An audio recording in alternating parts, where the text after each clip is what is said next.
1 second, guys. Sorry about that. Just fixing the Gibby.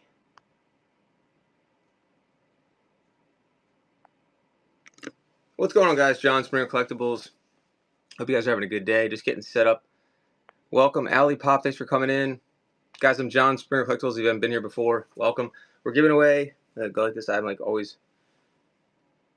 bad with the camera where the things are. But we're giving away those. The pennant for Whatnot, guys. So get in here. We're talking about attracting buyers, which I'm not doing right now with 8 and Alive, but we're getting there. But there's so much to talk about when it comes to attracting buyers. That's the name of the thing, attracting buyers. Do me a favor, click on the link so you guys can follow along. Rod, 19K. Whoa, long time, buddy. Good to see you. Very long time. Hope you're doing well.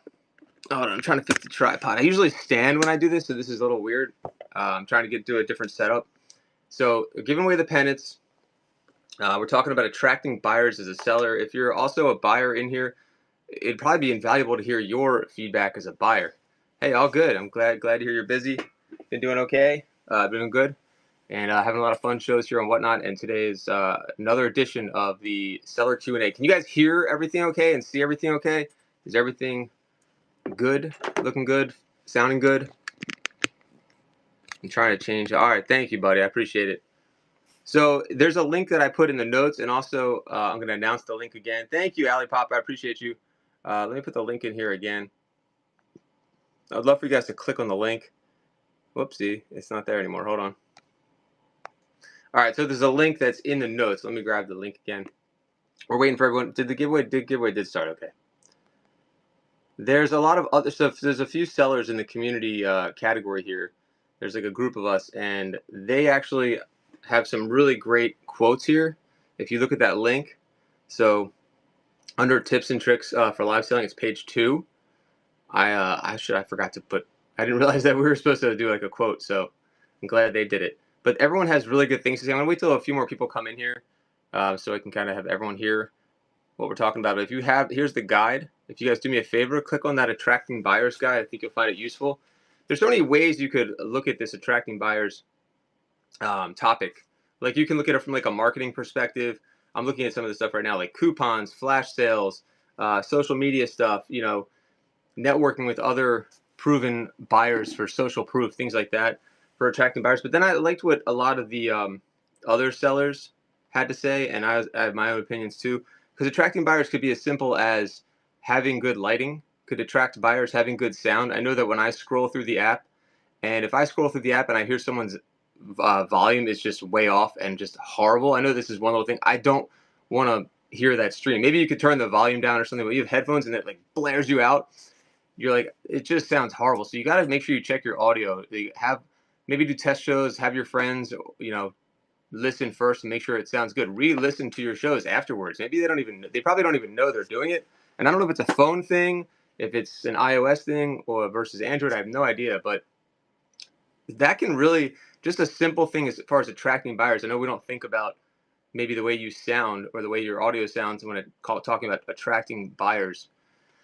But I think that's huge when you're in an app where scrolling is as simple as leaving your store. So imagine going into like a real store and you go in there and the clerk is yelling at you and you're like, you don't want to be in there. They're like super quiet, You have to make sure it sounds good. Treat it like there's actually like you have a virtual store. Just like everything else you're doing when you're selling, you want to treat it like it's a store. So that's why I'm always talking to chat. I'm always interacting with chat because this is something different and new, obviously, newer to most people.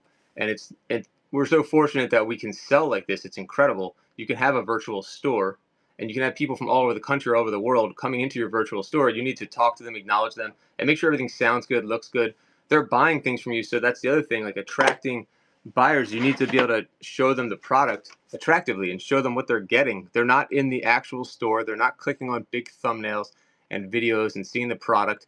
Most of these products are used or new old stock, so they really need to understand what they're buying and putting their money towards before they buy it. So to attract more buyers, those things are really important. Lighting and sound, to me, are super important. Do you guys agree with that?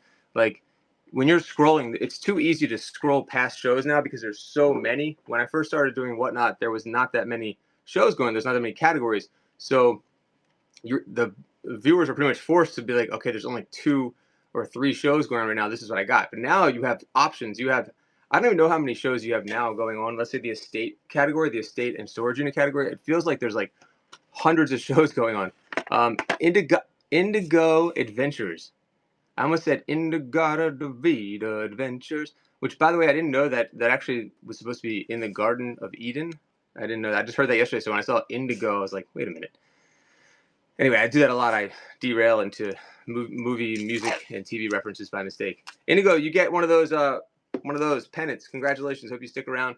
And I'd love to hear the buyers' feedback too. It's not just about sellers talking right now, but I think that the first thing I was talking about, if you're just getting here, was your audio and your video for attracting buyers. Sound and video, because no one's going to stay here. You could have all the best marketing and all those things. Obviously you want to have good product, but something as simple in this app as just that quick visual, that quick capturing them to make sure that they're going to stick around and actually watch your show. You have to have good lighting. You have to have good sound, or why would someone want to stick around? They don't know if it's far away. They can't tell what the product is. They're not going to want to buy it. So you're not attracting any buyers. If I'm selling Biff and he's all the way back here, you can't tell if there's any scuffs or marks on him, and you're not so sure you want to bid on him. But if he's all the way up here, it's the Clorets thing. If you remember that 80s commercial, I take the Clorets. Hello, my little babushka. Remember that? What are you looking at, butthead? I should just say that for him. So you're going to be able to see we have these powerful cameras in our hands. You may as well use them, show them every little angle. It makes more sense. I don't like buying things on what I'm sure you don't either if you don't know what you're getting. And how many times have you been disappointed? You get something, you open the package, and it's not what you expected. Hopefully that's not happening to you.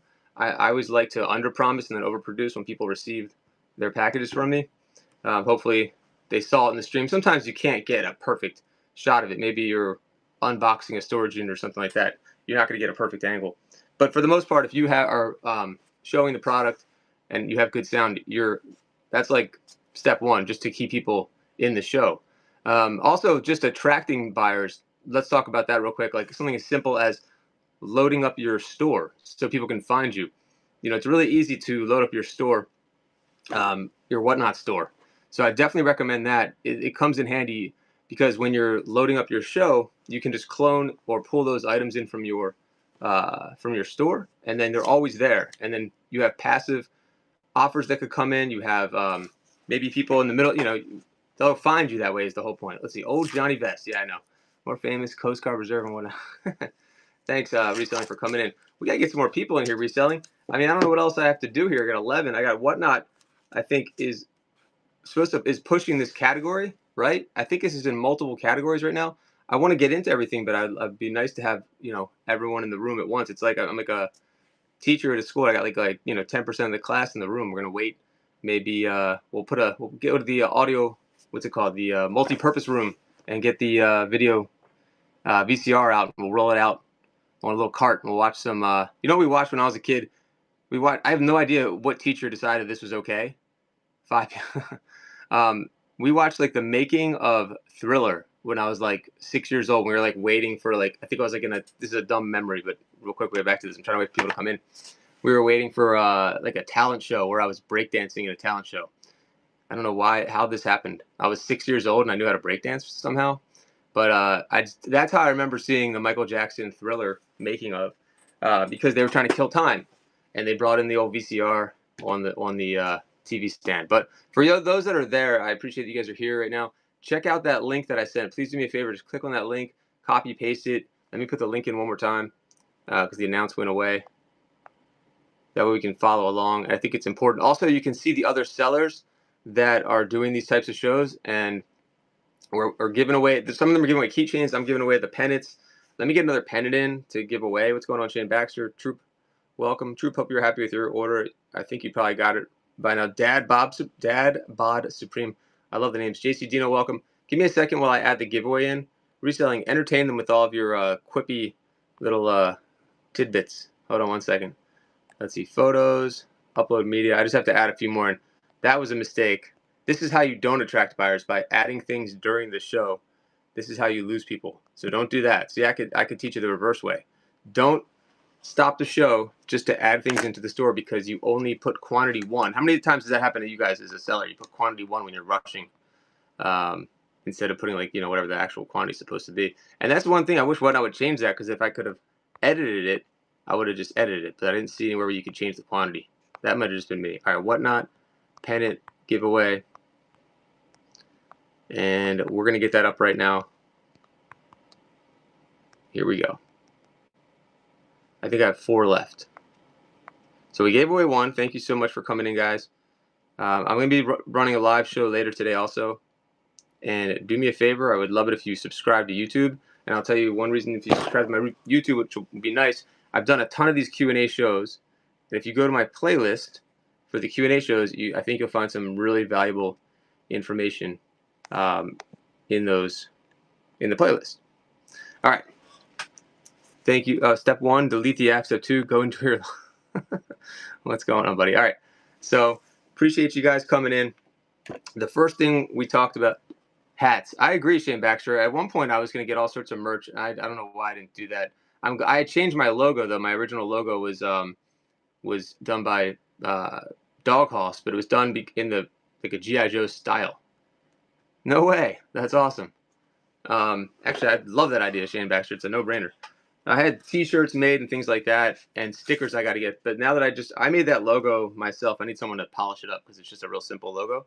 Okay, I appreciate it, buddy. Is that something you do on the side, like sell merch like that? You could do that on here, make some hats and sell them on here. But attracting buyers. So we talked about sound and your video. I mean, those 2 things are obviously important. They are obvious, but yet you still could scroll and whatnot and still find streams where the audio is awful and you're not going to stay there. You're going to find streams where they're not showing the product close enough and you're not going to stay there, or you're not going to trust what you're buying. So although those 2 things seem really simple, they're super important. The other thing, let's look at Whatnot's list here. If you click on that link for me, there's a PDF, and as a Whatnot seller, it says there's plenty of tools to help you attract buyers, from coupons and flash sales, which I love flash sales now, by the way. Hats, hoodies, t-shirts, stickers, and kind of like C-Finger. All right, cool. I didn't know C-Finger did that stuff too. To Rewards Club. So Whatnot's done some amazing things to help attract buyers. Rewards Club is incredible. Like, I think, if there's any buyers out there, I assume that's going to make you, if you have a streamer you like and you've been buying from them, you're going to come back into that stream if you're a bronze or silver or whatever they call it, and get your discounts. If you like to buy from them anyway, you'd rather buy your Pokemon cards from a certain seller or your Funko Pops from a certain seller. So Rewards Club is incredible for that type of loyalty. So as a seller, you definitely need to turn that on. I had mine turned on. I was going to come up with a new program. I am late to the party on the second program, and I apologize to people that have been buying from me that are missing out on that. Actually, I'm thinking what I'm going to do. Someone like Alipop and a few others, I'm going to make you guys some coupons, which, speaking of coupons, is an incentive, is what they put on here. It's to incentivize buyers, with custom deals. So I think, and I'm doing it for the purpose of just thanking you guys for all the purchases, and also me missing out on setting up the program in time for March. But you can still set it up, though. Okay, Adam says rushed auctions are a huge turnoff for me. I hate seeing a new product ran every 20 seconds. I agree, Adam. I think there's a time and a place for that type of auctioning, and I think there's a huge population on here that does not like that, I'm sure. I don't know if it's a generational thing or a product focused thing, but like, if you look at shoes, for example, you get the irony of shoes going for sudden death in 20 seconds, and reselling will tell me why they do it. I get it. Is that's the one product you really, really need to look at close and for a longer time to make a decision, but apparently you don't. So maybe I do as a 40, I hate saying my age now. I'm like like I'm like my grandmother in like the 60s, 70s. I'm like, I don't want to say my age. I'm all, but as a Gen Xer, as a 46-year-old, I want to see what the hell I'm buying. But some other people, they understand that's just the way it is. Now, Adam's talking about like collectibles or something. When we do like a G.I. Joe show, Adam, or Star Wars show, I don't think any of those sellers are really doing the short, quick auctions. They're showing the product. They should be, at least, because condition is everything when you're a collector. So it all depends on the category. If you're just buying like sealed items that you know what they are, like Amazon pallets or something like that, you should do 15, 20 seconds. Like, it's got a barcode on it. You know exactly what it is. There's not going to be any differentiation between that one and the next one. So I think it all depends. Let me see what reselling said here. But Adam, I'm glad you brought that up, Adam, because that's a really good point. Like, to hear that feedback. So you have to find the sweet spot for your timer. And I think that goes with knowing your audience and knowing what you're selling. Sometimes people tell me my clock is too long, and I'm actually surprised about that because I understand that, especially when I'm selling in the daytime. Some people, I always talk about you have one earbud in and you're trying to act like you're not on Whatnot, and and all of a sudden I put something up and I put it up for 15 seconds, you just missed out on that, and I missed out on giving a buyer a chance to either bid on it or buy it at all. So I try to find the sweet spot where I'm not boring people with a long timer, but at the same time I'm giving people an opportunity to still have time to actually bid on the item. I understand that when you start running things now, your phone vibrates, so that's helpful. Let me see what reselling said. Rewards builds customer loyalty, doesn't attract new buyers. All right, that's fair. Well, if we're talking about new buyers, I get you, but it still attracts your buyers. I don't know. I think this topic could get really extended out, like I was saying, to different things. Nostalgia toys. I sell a lot of nostalgic toys. Congratulations, you also win a pennant. Let me see what Indigo says. Rewards Club is a warm, fuzzy thank you for keeps you buying. Exactly. When the rewards are decent. 5% off rewards wasn't it, by the way. Got it. Yes, I think my rewards start off at 10% off your first order or something like that. But I think any type of discount is awesome. But I do see your point. The irony is short auctions like cards, coins, shoes is run quick to compete sale and not pointing out the damage. I mean, I think that's probably true reselling for some sellers. I don't think that's everyone. I think maybe some people just do it because they're trying to get through everything quickly and they have a ton of inventory, and the people who are buying understand. I mean, as long as you have a buyer and a seller that are agreeing on the process, I don't like to complain about it. If a buyer is in there understanding we got 10-second sudden death, that's how it is. That's how it is. Same with coins.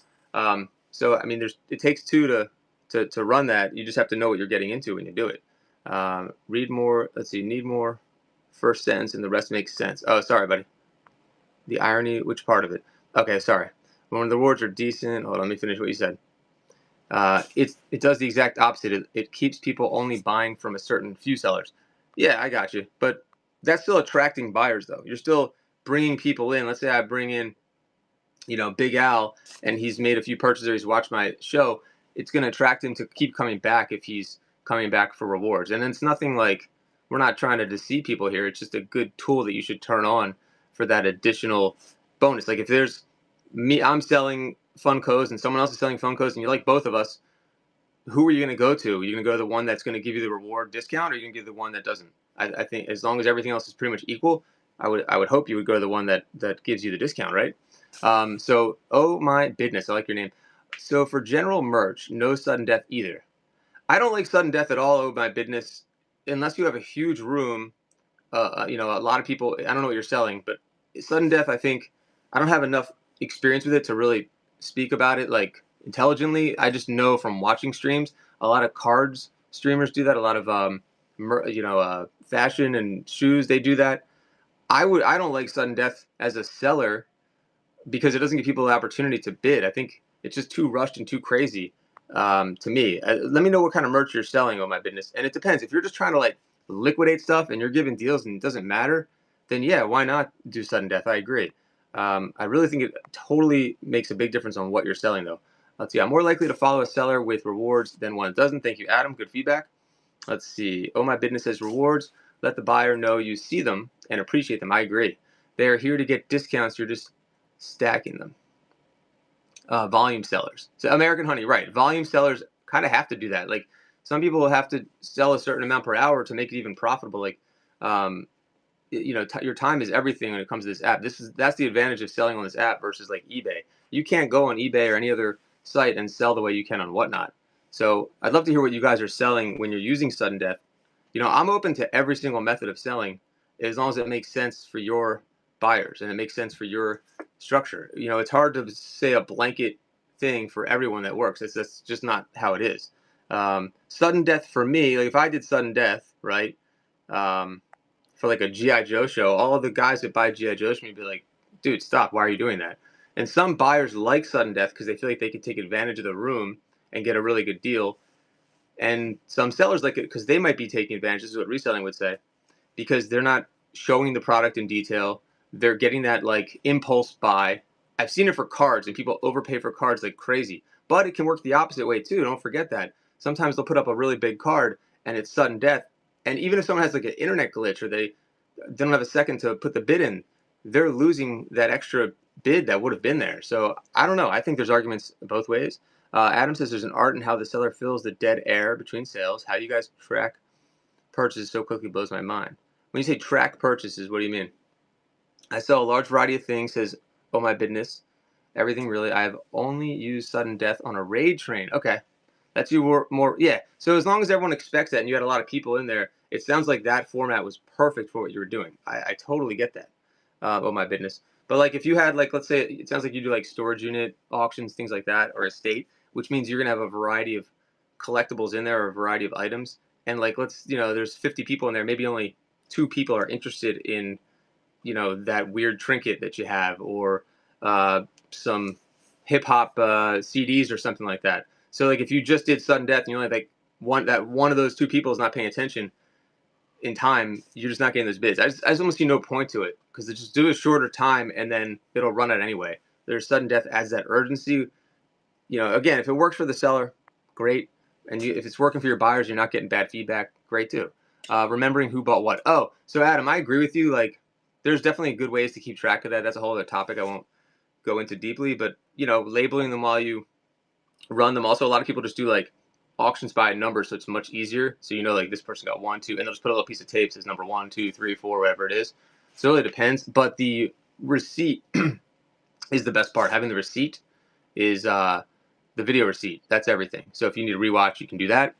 But you're right. I guess everyone has different techniques for doing that. That's a good point. If you have the product completely named for what it is, then it's way easier. Like if I know Adam bought Shipwreck and it's going to say Shipwreck under Adam's name, I just grab the Shipwreck. That's all I used to do at shows. So I'll say like it slower. Okay, sorry. It allows my buyer time. I will say I like it slower. Okay. It allows my buyer time in between sales to get to know me. I tell stories, talk about my day, everything positive. Oh my goodness, I agree. It all depends on the type of seller you are too. And if you're the type of seller that's like putting out good vibes and talking, and people are enjoying staying in your stream because they're enjoying you also, it's a better experience, I think, in a ways. Again, it's so much about what you're selling. So American Honey, ways to become a personal shopper. Yeah, like it's just better to connect with your audience that way, I think too. So Oh My Business, let's see. So this is tough. Oh My Business, I actually wanted to talk about this, about reviews and ratings. And I think it's tough to start off. Like you see the 4.8, but you only have 44 reviews out of 256 sold. So if you don't start out of the gate with to me, this is just my opinion. Let me know what you guys think. You could be a great seller, but if you get like 1 or 2 people ding you early, like that's I almost feel like it's unfair. You know what I mean? So like I think having a 5-star rating is so important. That's my again, it's category driven though. Like I think there's gonna be a lot less 5-star sellers in the shoes and the sports card categories as other categories. You know what I mean? Because there's just too many variables in a category like that. All right, thank you guys for all coming in. Looks like we got like a little boost or something. We got the giveaway going. So, I think having stellar reviews to start is really important. I think that your image as a seller is so important, like your profile. You dropped because you forgot to go post that dropped off the shipment 5 from buyers. Oh, so wait, what does that mean? Because I see 4.8. You should definitely check it out to see. And I'm not like saying anything negative about you per se, but it's also good to review what people gave you. I mean, I'm seeing all 5 stars. There could be underlying people giving you, one. All you need for only 44 reviews is one bad review to make it go down. That's what's annoying about when you just start off. Like I feel bad. Like my review score can't really be affected right now unless like everyone revolts because I have like 10,000 reviews, right? When you only have like 44, the percentages, it's just too easy to drop and go up really quickly. But I guess what I'm saying is take your review score really seriously. Review the reviews. Make sure that they're accurate also. Could not follow. Yeah. So there is a way to see the lower ones. I don't want to. I think by show, if you go in your analytics, I think it shows you. But I don't think you'll know who gave that to you. But I guess really the point of me bringing it up, I didn't mean to point you out. Try to go to analytics and see if it shows you by your performance by show. I think you might see it there. Wait, here comes the giveaway. I think I remember seeing it under analytics. ML Pickers, congrats. You get a pennant also. In theory, 5-star rating is great, but I see rooms who are 4.8, 4.6. People who spend the most don't read reviews. That's true too. A lot of people aren't looking at it. I think when you're just scrolling, you're not really paying attention to that. I think it's just me saying like we're talking about attracting buyers. I think it's attractive to have that score, and someone who's just starting off, like Oh My Business, has a good opportunity to, you know, come out of the gate strong, get that 5 score. And I was also kind of saying how it can be unfair, I think, when you're just starting to get dinged early and it looks bad. But I think that's probably one of the least important things about what we're talking about today. So I don't want to go down that rabbit hole too much. But we did talk about good lighting, good sound. We talked about coupons, flash sales. I almost started talking about those. Coupons and rewards clubs. I think rewards club is a no-brainer. You got to set up a rewards club. Hold on. Marshall said, or Marsha, if someone leaves you less than a 5 review, they have to have a reason why. I completely agree. Oh, you're saying they actually have to write it in, Marsha? Like, yeah, you got it. You're okay. I'm really all good. Okay, cool. Let's see here. So if you leave less than a 5, I had somebody say that everything was fine, and they might have had they messed up and clicked like 0 stars. They gave me like 5 stars in every single category but 1, which seems like they made a mistake. So that's worth following up on. They have to leave you an actual review and just not rating. Oh, I didn't know that. I'm learning. That's great. Wow. So I wonder why your score is 4.8 then. Thank you. Could have been a seller. I could have been a seller. Is that what you're could have been a seller. Do me a favor. Go to Springer Collectibles on YouTube. There's like 30 other episodes like this, which I really should polish them up and make them into actual episodes. But talking to buyers, talking to sellers, there's good information. I always tell people, you know, put it on 1.5 speed, 2.5 speed or something like that, so you can, you know, get through a lot of good content. And there's a link I put also. I'll put it again. Oh, thank you. Could have been. And there's other great sellers on here. If you look at the link, there's other sellers. All the ones that are quoted on page 2 are all sellers that do these Q&As. So I highly recommend you check them out. They all have their what's it called too, their handles. Like D from D Archivist, you got to check her out. I think she's on a run of doing like 300 shows in a row or something like that. It's optional now to leave a comment that says bargain bonanza. Interesting. See, I'm not sure what it is. Let me go ahead and do this. How important is the background stage setup in keeping a first-time viewer?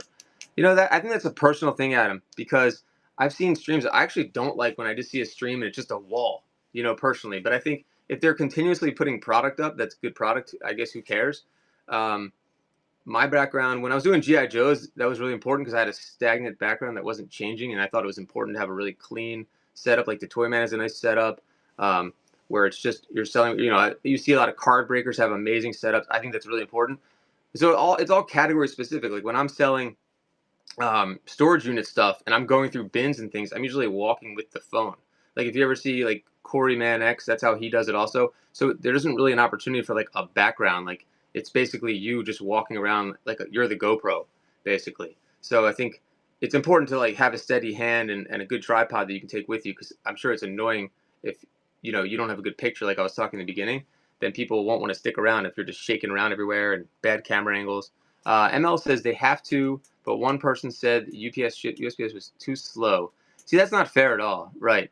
They deleted it for you. That's good.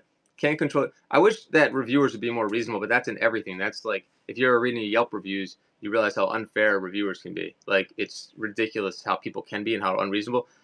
I never leave bad reviews like that. It has to be something extremely bad, like warning, like this is a scammer, this is a terrible person, you know, this person did me wrong, like for me to even think about that. Otherwise, what you should always do is, you know, talk to your the seller first, right? Try to resolve it. So that's actually something I want to talk about when I was talking about the rating. Attracting buyers, I think, also can be attracting repeat buyers, right?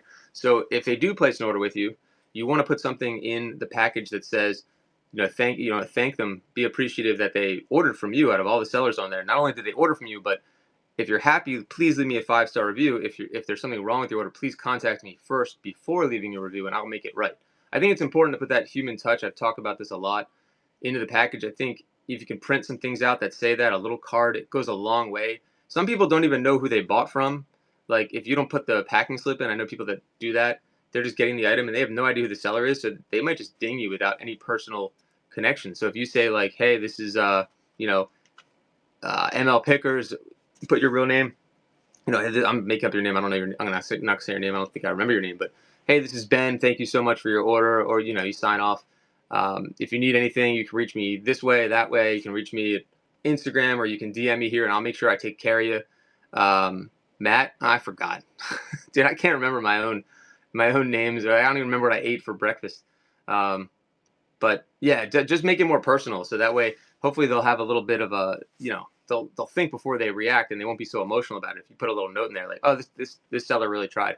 And what's great, this is something that Whatnot did that I wanted them to do a long time ago when we first started doing this, and they did it. Like, they keep doing great things. They put new buyer in the work order. If you guys ever noticed that, like in the packing slip, they put new buyer in parentheses, which is incredible because if you have like, any kind of business, when you have like a new buyer, marketing likes to have a funnel for a new buyer. Like, here's a coupon for your next order, or just a little something extra. I know that, not taking away from like your regular buyers because you do other things for them, but knowing this is the first time they're going to experience ordering with you, getting a package from you, you got to make sure that's the way you want to represent your business. What's the packaging look like? Do you have a messaging in there that says, if you're not happy with your order, don't worry, I got you. Like, being able to trust your seller is super important for attracting buyers or repeat buyers, in my opinion. If you can trust the seller, like, I've made mistakes, of course, and the people that have bought from me before trust me to handle it. They know that I'm not going to screw them over. They know I'm not going to leave them hanging.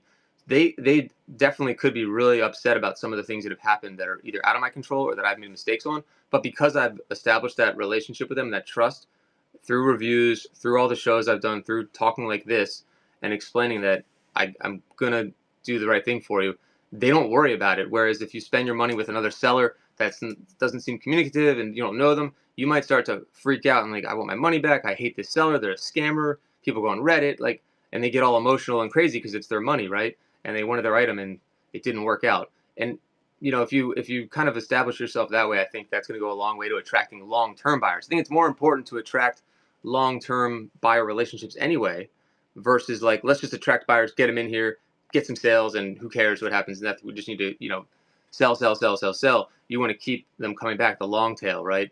So like my old business, like we would do so much free stuff in the beginning to get them to try the service, to get them to come in. I think that's really important. So that's why the coupons could help. Get them in cheap.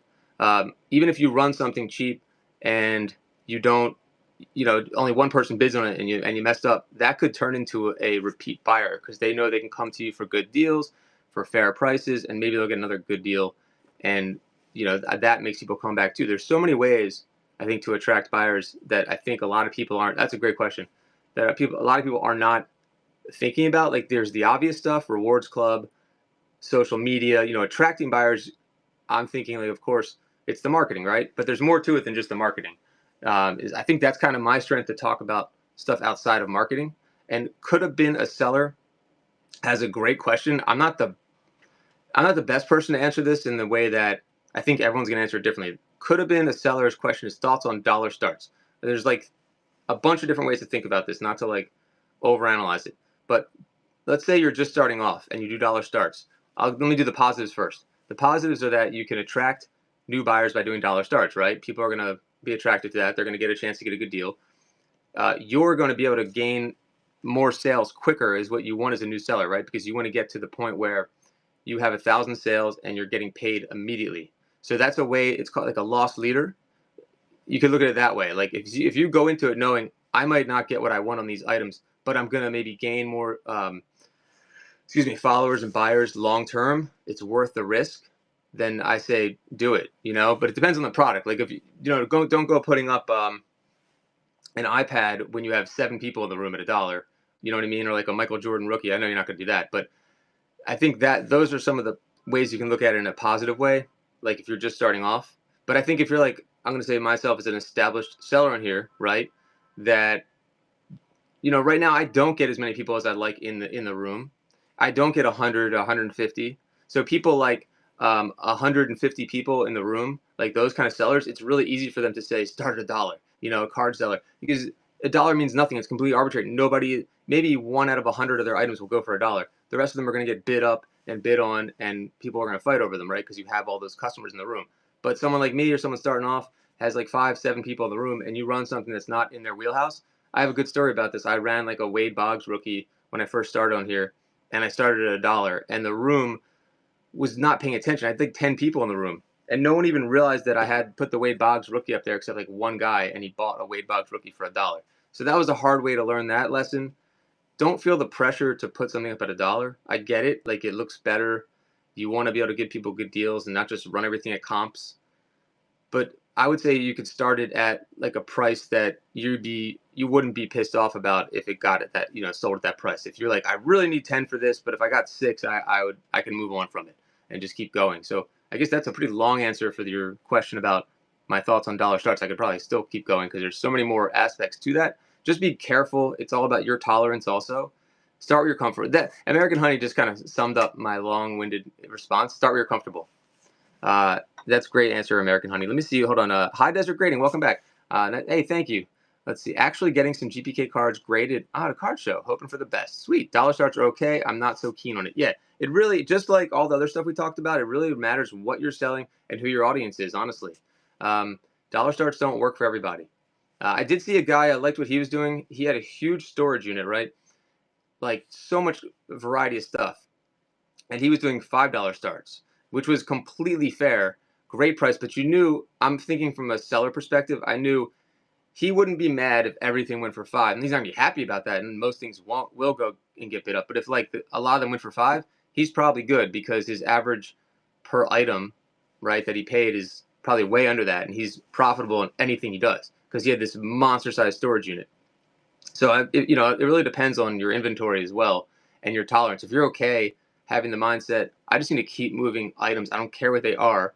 I paid $1 for it. If I sell it for 5, great, and just keep moving and moving. But if you're sitting there holding on to something, and we're all guilty of this probably, that you think should go for 15 or 20 and you sell it for 5, you're not going to sell it for 5. But maybe you need to. Maybe you just need to keep doing that to move it and then buy more inventory that's going to go faster.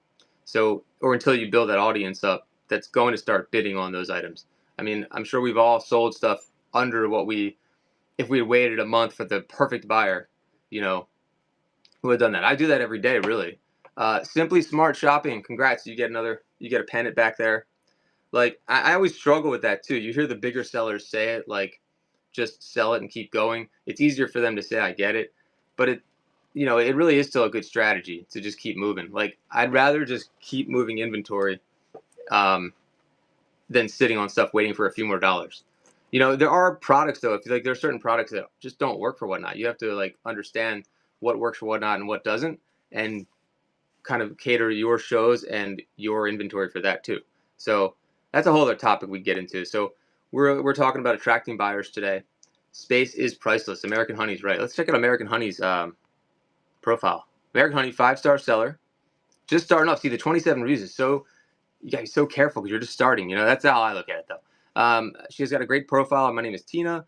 Come in, share a smile, and check out these veterans collections. All right. Well, thank you for your service. That's amazing. And let's see. You're following a lot of people. I'm sure that helps to find the most interesting items. Awesome. And then wow, how about that? You got to tell us how you did this. You have 44 bookmarks already, and you have a show today at 3:22 p.m. $3 starts. I like that. Live unboxing estate sales. Check out American Honey. Good name also. Today, 3:22 p.m. East. Well, for me, it's East. Yeah, how'd you get so many bookmarks so early? It looks like you're a new seller, right? Are you a new seller? I'm going to drink some poison. Sorry. I don't know. Don't do this. Don't get into I try to tell younger. I can't imagine being like a 16 or like a 20-year-old right now with all these energy drinks. Like, I would have been like beer bonging energy drinks in college. Oh, thank you. Not a news. Oh, I'm sorry. I didn't mean to say that, but it looks like you only had 27 reviews. That's what I was saying. Let me see. 142 sold. So maybe you just do it like once a week or something, but it's not a lot of reviews. That's why I said it. Discuss shipping, specifically custom shipping. Yeah, I mean, it's not exactly how do you mean? It's not really the topic, but I'm happy to discuss it. And if you go to Springer Collectibles on YouTube, I talk about shipping a lot. I like talking about shipping, except it gets a little. I'm happy to answer though, Claire. When you say custom shipping, how do you mean? Too late, sir. Oh, what happened? Oh, too late for me to apologize. I'm sorry. Isn't that... All right, hold on. I have one more Gibby left. I have one more of these pennants left. But I'm looking at the link that Whatnot sent. Let me send it again so you guys can see it. Announce. So Whatnot has a lot of great resources on their website. Plus, if you look at this guide, please click on the guide for me. Do me a favor. Click on the guide. I think they said they're gonna be tracking the link, and I'll look pretty bad if I have nobody clicking on it. But it's okay if you don't. But copy and paste that link. One thing I want to tell you, and check out Reworkers Passion also. She does great shows like this too. But there's other sellers on here. I'm gonna read their names, like Julie Becker, Repurpose, Resale, D_archivist, The Red Rooster, Jen's Multiverse, and Custom Woodburning. All of them give great advice for attracting buyers, and also all of them have done these types of seller Q&A shows for months now. We're all part of like a little group that does this, and Whatnot sends us merch to send out to give away to you guys. So definitely check out Reworkers Passion. She's really good. I watched a few minutes of her show the other day. I wish I had time. I don't get to watch enough Whatnot, because as a seller, you probably understand you're constantly doing, you're sourcing, you're packing, you're streaming, you're taking care of your family. It's just nonstop. Let me see what Claire said. Hold on. So Reworkers Passion had some great ideas to share too. Just a bit. I think she was talking about mindset, and you were really good on. By the way, you're really good on handling on camera. Reworkers, very impressive. Yeah, absolutely. All right, let's see here. I don't always love being on camera, to be honest. I'm still working at it. I like being behind and just being stupid behind the camera. Claire says, how do you prep it so sellers don't end up paying the shipping? Great question. I mean, there's different ways. Some sellers will do the flat rate, fill a box kind of thing, and then they pay the one fee, and that's a good way to do it. I set it up just so it's, they're paying the shipping, because I'm not sure what people are going to order at that point and what's going to end up happening. I think you could go over, and then you end up paying, out of your pocket for shipping if things go over. But that's kind of a tough question because it depends what you're selling. So I always use the poster example. I feel like it's the best example to give so you don't get dinged on shipping. Meaning USPS does, what's it called? My brain just stopped working. USPS does, what's it called? Dimensional weight. Dimensional weight. So they're basing the weight on the dimensions of the box, not the actual item. Meaning that if you sell like a 24 by 36 poster and you want to ship it flat, every inch is crucial for not getting crushed. It could go from like being a $10 shipment to a $100 shipment because of 1 inch. Because what happens is once you pass that threshold for the dimensional shipping, the weight, they'll charge you for that weight. So you could end up paying, it's like a 10-ounce package could end up being like rated as like a 30-pound package. I hope that makes sense. If you Google dimensional weight USPS, you'll probably get some really good information on it just to start off. And of course, there's stuff on Whatnot's website. C. Dunlap, I think that's my last one right there, my last pennant. Reworkers Passion, you probably got these pennants to give away too, right? You got it, Claire. I'm happy to answer any questions. Send me a DM. I try to do these shows like at least like a couple times a month right now. I used to do them a lot more frequently, so there's a lot of information about shipping on my YouTube, Springer Collectibles. I would love it if you guys subscribe there, and you could find the playlist, that Seller Q&A playlist. There's a few shorts there too that have like little tidbits and stuff, but I think the playlist is where you're going to find the most info. And then I'm going to start making those in the chapter so you can find exactly what you're looking for. But shipping is a tough one. I think it's a really tough topic. If anyone has any like thing to say about shipping, they want to contribute, I'd love to hear it. Like, I don't know everything, and I think learning from you guys really helps. The pennants are for next month. I know, I'm the worst. I don't know. I'm a month ahead every time. Reworkers Passion. I think I saved a couple of them for next month, but I'll just give away something else. I didn't want to, because I gave away all the keychains last month, right? I don't know why I did that. It can be overwhelming. What are you selling, Claire and Dale? I think it'll help answer too. And also, a Reworkers Passion. Have you clothing? Oh, that's an interesting one then. And shoes. Well, shoes, you could definitely make that. I mean, I guess if people buy more than one pair, those are way more predictable, at least with the shoes, because you have the boxes, right? The shoe box. Everything has to go in a shoe box, or no? Because if it has to go in a shoe box, you pretty much have consistent size. You know exactly what you need to in a box. Okay, yeah. I think that makes it a lot easier with shoes, and you will be under their the 12 by 12 by 12 boxes is probably all you need for the most part, or 10 10 10 or whatever. You could probably really dial that down to just a few sizes and stay within the realm to save money. There's definitely other sellers that have talked about this in their streams. The ones I mentioned that you can see on that link, guys. Click on the link again. I'll give it to you guys one more time. Hold on. Announce. Reworkers Passion. When are you doing your attracting buyers, or have you already done it? Clothing is tricky. I could see that clothing being tricky. I mean, if I were shipping clothing, I do once in a while.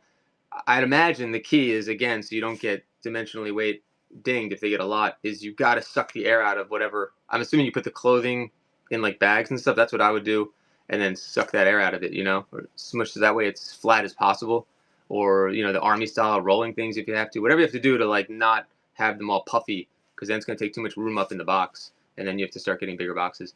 Attracting buyers is this coming Tuesday. Check out Reworkers Passions, Attracting Buyers this Tuesday. Anything you want to say Reworkers Passion about attracting buyers? We talked about lighting, like things that maybe you wouldn't talk about, because when you're just scrolling and you go in, and my lighting's terrible right now, by the way, but if you go and you see the lighting's bad, you can't see the item you're buying, the volume is off and it's hurting your ears, that's going to detract from having a buyer. So that's kind of the way I was looking at it, other than the marketing aspect, is just having a good setup right away, like that. So let's see, hold on, Reworkers Passion. And then we talked about coupons. Flash sales are really cool. I haven't had too much luck with them, but I think that certain sellers can really crush with the flash sale. If you haven't seen a flash sale yet, definitely try using that. I don't know how much that's really going to attract buyers, but it allows you to really to basically just do like quick run discounts during your stream. I think adding stuff to your store is crucial, especially as a new seller, to be discovered.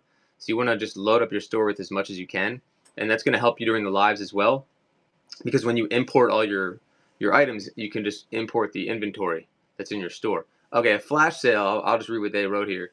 And I want to read what you said, High Desert. Flash sales allow sellers to sell a quantity of listings at a discounted price for a set limited time. So basically, you can go into your store and you can set up a flash sale on something. Let's say it's listed in your buy it now for $50. You could run a quick flash sale, like, all right, guys, for the next 30 seconds, I'm going to be selling, this T-shirt for 40% off. Like, go get it if you want to get it now. You have 30 seconds to do it. So that would be like a flash sale, like a drop, I guess you could say. It says creation. Flash sales can be run on new items listed during a show or on existing items in a buy it now. This is all in the link. Fully customizable. Sellers can select the type of discount, the quantity, and the length of the flash sale. So definitely take advantage of that. It's just an extra tool that Whatnot has given us. The coupons, I think, are huge. Since I missed the deadline for the rewards club, which I'm going to fix, I want to send some of my repeat buyers some coupons to make up for it. So coupons are a good way to attract or bring back buyers or bring in new buyers, honestly. Let me see what High Desert said before I missed. Does that explain it, Nostalgia Toys? I wish sellers were more knowledgeable about what they are selling. That's a good one. I could talk about that for a half an hour. Prices come are high. Some I feel are too low. I mean, again, like that's, as a buyer, you can just decide, like, this stream may not be for me. Some people look for sellers that don't know about what they're selling, and some sellers understand they don't know what they're selling, and it's just, that's the agreement. Whereas what I don't like, and I think you're agreeing, is they know about, let's say, sports cards, and they kind of know what things sell for, and they hype up something that's bullshit, that's not worth as much. I don't like that. That's not selling it with integrity at all. But as a customer, you also have to know that you can't just get tricked. You can't be like, well, okay, I'll just listen to them. Like, you should still do your research and your due diligence and screenshot or find a different seller. That's a little more transparent, in my opinion. Just be careful with that. But I mean, I've seen items that where the seller is shocked for how much it's going. They're not controlling that. They just put the item up there and people bid on it. They're either shocked because they didn't know it was rare, and that happened to me in a Hot Wheels stream. I put up a Reese's Pieces VW bus in a diecast show, right? And I put it up for like $10, and the bidding went nuts. It went up to like $100 some, and I was like, oh wow, I didn't know this was something special. So I didn't have the knowledge. I had like basic knowledge about what I was selling in that stream because it was a consignment. So in that case, they don't then let the collectors decide what the value is at that point, And if I had started at like $150, then everyone would have left the room and like, we're not going to buy from this guy. He's just selling everything like 10% over comps or whatever. It's like, who wants to do that? So I guess that's my quick thoughts on what you said there. Connecting a personal level with your buyers is key. I completely agree. Reworking. Thanks for saying that. We did talk about that a little bit, about like when you have a new time buyer, especially, sending them a little note with their order. Having that personal touch, send them a DM, honestly. If you have the time to do it, like I've done this before, when I make a mistake or things go out late, I'll just make like, I'll customize it for each person a little bit, but I'll just type out something quick. Hey, sorry, your order normally would have gone out, Friday. We missed the deadline on Friday. They're going out Monday. Thank you for your purchase. I really appreciate it. Here, just keep an eye out for your package. Let me know if everything's okay. And it took me, a couple of minutes to do that. Whatnot makes it really easy. If you go in, you can just click on the name and then send them a message. I think that goes a long way, because what you're doing is you're preventing someone from getting upset or dinging you. And I think you took the extra mile to do that. They're going to hopefully remember you as a seller and come back anyway. Be like, wow, they like proactively told me where my package was. I didn't have to like, contact them about that. That's amazing, right? So I think that's part of the connecting at a personal level. I mean, there's other ways to look at it. Like a lot of people have met friends through here. They've met other people that you don't even know what they look like or who they are, but when they come in your room, you're like, just be positive about who that is. Like, hey, and whoever the name is, like, hey, Allie Pop, thanks for coming in. Like, I don't know Allie Pop, but I know she's really nice in chat and she's a great customer and she's been coming back to the stream. Sorry to call you out of all people. You know, make sure that you recognize that they're doing that. You should appreciate having a repeat buyer. Anyone that's buying from you, if you lose that appreciation that they're buying something from you, then I think you need to rethink what you're doing and stay in that lane. Like, that's really important. Like, if you remember the first times you were selling things, how appreciative you probably were that they bought from you. Of all the sellers they could have bought from and all the items they could buy on there, and they bought from you, you got to appreciate that. Sometimes I'm surprised at some of the stuff that I'm selling that I've learned through time. Like, I didn't know about collecting, right? When I started doing this, I'm not a collector. I knew like just the basics. I didn't know really like this. It's kind of like such a world of collectors. Just like if you are a collector, most of your family and friends probably don't understand why you have a room of Barbies or why you have a room of diecast cars in your garage or something like that. They don't get it. Like, I get it now, and I didn't get it then. So, you have to appreciate that there's this collective of collectors in this one little app of exactly what you're selling. They can find you. It's not like you have a store and anyone just, people come in and what does this guy have? Like, literally, you can set up a G.I. Joe show and attract people that only want G.I. Joes. Like, so I got off a little tangent there, but just remember that when you're selling, like how amazing that is. Claire said, how important are giveaways? Great question. That's a tough one, Claire. Again, it's definitely going to be dependent on your goals. Like, if you're just starting off, I feel like you're trying to build followers, it's probably really important to do giveaways. I will say what I've noticed in the algorithm, it's kind of frustrating in a way as a smaller seller. If you're a smaller seller, like, you notice all the big sellers, they constantly do it, right?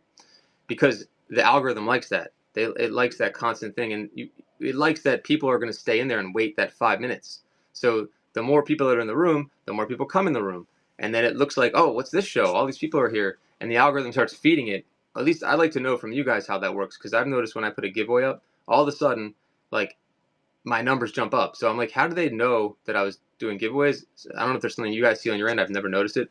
But the point is, I think it can attract buyers. Of course, you've heard of like Givey Goblins and all that. Like, people are going to, as long as you know that there's going to be people in there that are just trying to get freebies, and there's nothing wrong with that. In my opinion, it is what it is. It's set up for people to do that. But I think it's important to do them. Just maybe if you're just starting off, maybe do like the sticker category or the cards, so you're not spending as much on shipping, because it can add up pretty quickly. You will get followers, and you could say they're kind of not really organic followers in that way, but it gives your account more social proof if like you're just starting off. So I think that's important. And I do think that I wish I knew the numbers on this. Maybe there's a way to check with Whatnot's analytics. Like, if someone comes in, they found me because of the giveaway, and then they stick around. Like, I got them to come in the door. Now they see, oh, this guy actually has what I collect. I'm going to see what else he has. And they stay and they buy more. Then I see tremendous value in giveaways. So I mentioned this before, my old business, like, we used to do giveaways all the time, like coupons, things like that. I'm sure you guys see that all the time from companies. They'll send you a $10 coupon to shop. They want you to get into their funnel. So just getting into the funnel, I think, is important. Again, it depends on what your goal is. And then they're aware of you. So I definitely think that there's people that didn't know my stream, would have never come in if it wasn't for giveaways, and probably have become customers since, because then they're like, okay, I can buy from him. I know what he sells now. So they never would have found me. So I think that's important. Also, if you tell them it's going to help contribute to free shipping, at least the way I set it up, stick around. Maybe there's something else you want. You can build on your free giveaway in your box, if that helps. So another long answer for a easy one probably, but I think it does attract. I'm not sure about retain. Once you get them in, that's up to you to retain them. I think it definitely is there to attract. That was a great question, Claire. Let's see. Reselling says show your face attracts on average 20% higher viewers. Wait, how do you know that? That's interesting. Reselling, is that an actual like stat, or like kind of just thinking? Because that's interesting. I think about that too, whether I should be doing that or not. I'm not sure how much that really matters. I think it matters a little bit though. Certain categories, it definitely matters. You can probably still set up your rewards. Yeah, definitely. So I'm gonna set them up. I had them. I was starting to do it, and I saved it, and then I didn't finish it. So I'm way behind on the chats. Hold on. Giveaway timing, I think, is crucial. I'd like to know what you mean by that about giveaway timing.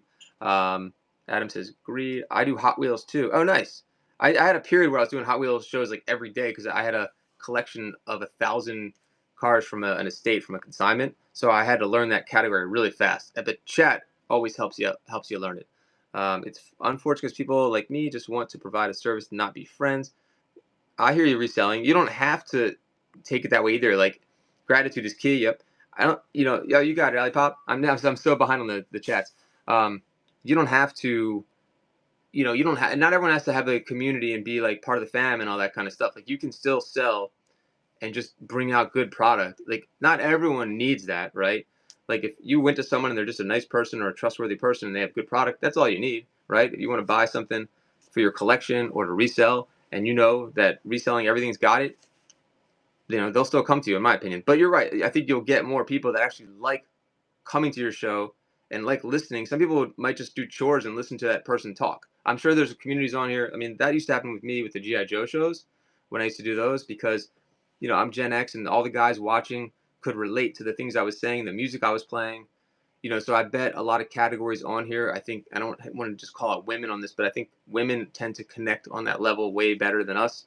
Um, so a lot of them might just, while they're driving or instead of a podcast, they'll listen to a Reworkers Passion Talk, right?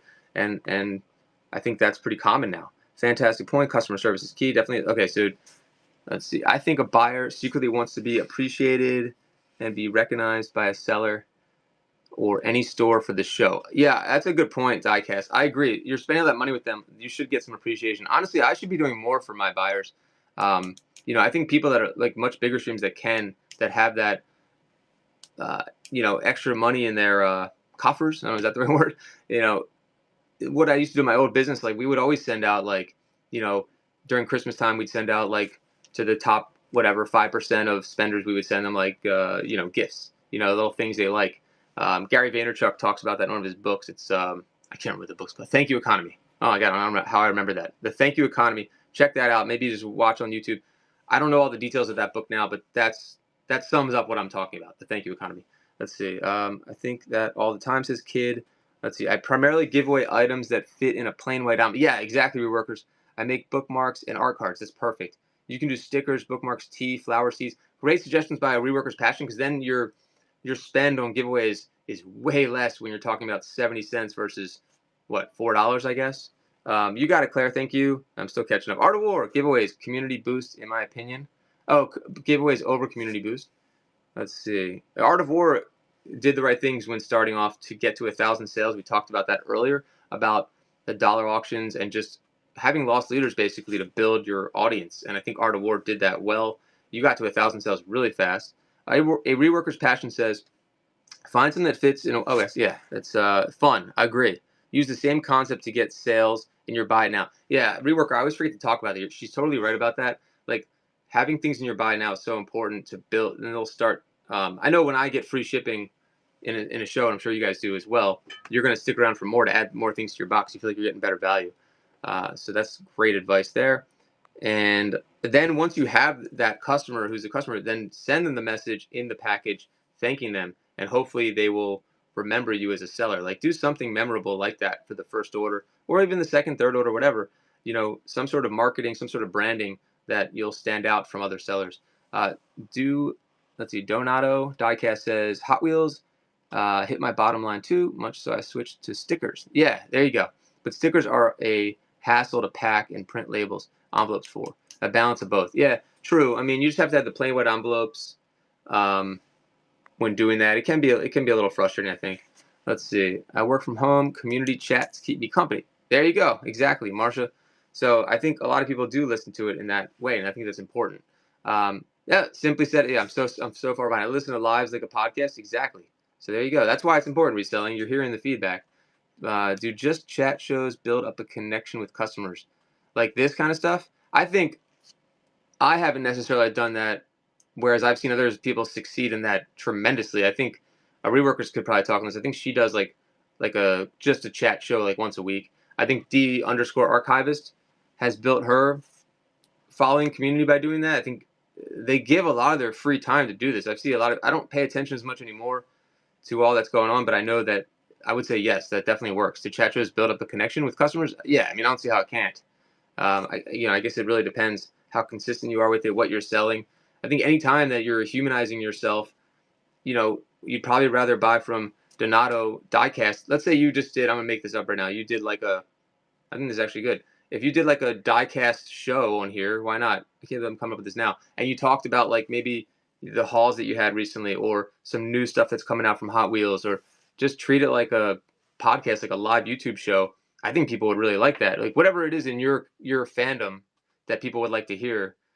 I bet that would be helpful to connect with your customers, right? Like if you literally could have like a chat with Donato about Diecast show for a half an hour, just your thoughts on the community right now, or your thoughts on the new line from Hot Wheels or whatever it is, I think that would be awesome, right? Especially being like I'm not a collector, so it's hard for me to do something like that. But if let's say I collected GI Joes and I was like, guys, I'm going to be talking about the new classified, figures coming out. What do you guys think? And then we talk. And next time I'm live, they're gonna be like, oh yeah, it's John. That's the guy that talked about classifieds. I want to check him out. Maybe he'll talk more about what's coming up with GI Joe, or maybe he'll, I'd like to give him business over the guy that, over this other guy or whatever, or my local card shop or comic shop. I'd rather buy from him, and then keep coming back. So if you have good information to share, that's a good. I like that diecast. The more we talk about this stuff, the more ideas also start flowing too. Adam says, I've seen you throw in random freebies. Yes. Fantastic gesture. Thank you, Adam. That's true. Adam, I appreciate you saying that. Yeah, why not throw a random freebie, especially someone like a Reworker's Passion who does custom stuff. If you have like little things that you could throw in to show them your work, maybe they'll be like, oh, I didn't know she made, such and such, or I didn't know she sold seeds. You give them that one thing. So there's so many ways to market and attract buyers even after you get that first order. It's not always about getting the first person to come in. It's about repeat buyers coming in over and over and back to you and building that loyalty. So I think anytime we do this, like chat always gives the best feedback, and then we build off that to get, I think, even the better content out there for these kind of shows. So Adam said handwritten notes. I also love seeing handwritten thanks and smileys. Yeah, I agree. Claire says, if you had to start over today, well, that was a great question, with 0 followers, what would you do in your first 30 days? Holy crap. Sorry. That is such a great question. My gosh. I could do a whole show on that. Like that's like a long thing. I'd love to hear what other people say. I would say that you would definitely want to okay, you would consistently schedule your shows. Let's say that was all you're doing, Claire. It depends if you're doing it full or part-time. If you're doing it full-time, schedule the heck out of your shows. Every single day they should be scheduled, right? Come out of the gate with great product, make sure your setup isn't, it doesn't have to be perfect, but just do the simple things. Good lighting, good sound, practice, watch tons of other streamers. So before that 30 days or whatever, so you can kind of figure out where, how you want to kind of show up in the stream if you've never done it before. Build up your store, load up your store with items, have good inventory ready. I would say definitely do giveaways. You got to build that audience. Go on social media communities. Like I'll have to use something as an example. Let's say Diecast. You'd want to join other Diecast communities on Facebook and just start talking. Leave comments on things and just start being known that you are an expert in this area or you sell this item. And so you can connect with those collectors, and hopefully you'll just start getting some organic people coming to find you and whatnot. So you could post what you're selling on social, because you got to stand out some way. You got to have people find you some way. Other than that, I think people benefit from going into other shows and being recognized. Like they'll know Claire. Oh, there's Claire. I saw her in the. What do you sell, Claire? I don't know if you said. Like I saw her in the shoe show the other day, and she was buying some things and giving really good advice. And then let's check her out. For your first show, you definitely want to say, "This is my first show. Please come support me." Just keep connecting with. One thing I didn't do, so this is to your question, is I didn't network enough with other sellers. So you probably want to do that if you're in a specific category. Network with more sellers. Get into a raid train. I mean, I could go on and on. Honestly, there's so many things that it's not only your first 30 days you have to kind of keep doing, right? But I think those are things that come to mind, and I'm sure I'm leaving out like 50 other things that you could do. Definitely, I know a lot of people get overwhelmed by shipping, so make sure that you're ready and you have the right boxes and the right packaging and things like that, and don't overspend on stuff like that. Like try to get cheap stuff, free stuff. Ask other sellers what they use. Honestly, use ChatGPT as like your business advisor. I know that sounds crazy to people that don't use AI and think it's stupid or weird or pointless. But if you're one of those people, like, you literally have the smartest person in the world in your pocket and you're not using it. I'll say that. You literally have all the stuff I'm talking about, but it could be this entire chat right now could be spit out by ChatGPT in 10 seconds probably, and better and organized too. So if you're the kind of person that's hungry and like ready to get information, it's there for you. You just have to find ways to get it easily. You know what I mean? So I could tell you to go to my playlist on YouTube. It's going to take you a while to listen to all that stuff. Or I could say, ask ChatGPT what you would do in the first 30 days and tell me what it says. I would love to hear, actually, Claire, because it'll probably give way better advice than I just gave. It'll probably include a lot of things I said, but it could literally make a business plan for you too. Let's see. And I'm probably way behind on chat, and I got off topic as always. I try to include a dead bug. Oh, come on, man. It makes a big difference. Thanks, reselling. Let's see. I would get 1,000 sales as fast as possible. Okay, Art of War, good advice. Thank you. Andrew Stern, welcome. I'm catching up with the chat. I got to do slow chat, so I think it's important to note that selling is very different from full-time as part-time hobby sellers. Dude, Art of War, you're completely right about that.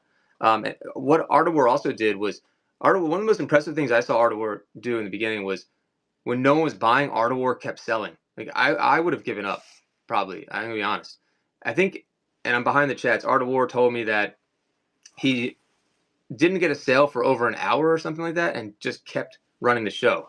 Like, I find that really impressive. So don't give up. I would say also. So not every idea or solution applies to every seller. Of course, absolutely. Precisely. There's actually very little advice for sellers on this app. Do the best difference. I'm just trying to read all the chats. He also mentioned the full verse part time. I did. Let's see. That happens a lot. I would say if you're new and looking to succeed, watch the successful sellers. Yeah, absolutely. Oh, yeah. Not only in your category, Art of War, and I don't know how far behind I'm on the chats. Watch other categories. I always say that. I said in my last seller Q&A. Watch other sellers in other categories, because you want to think outside the box per se, right?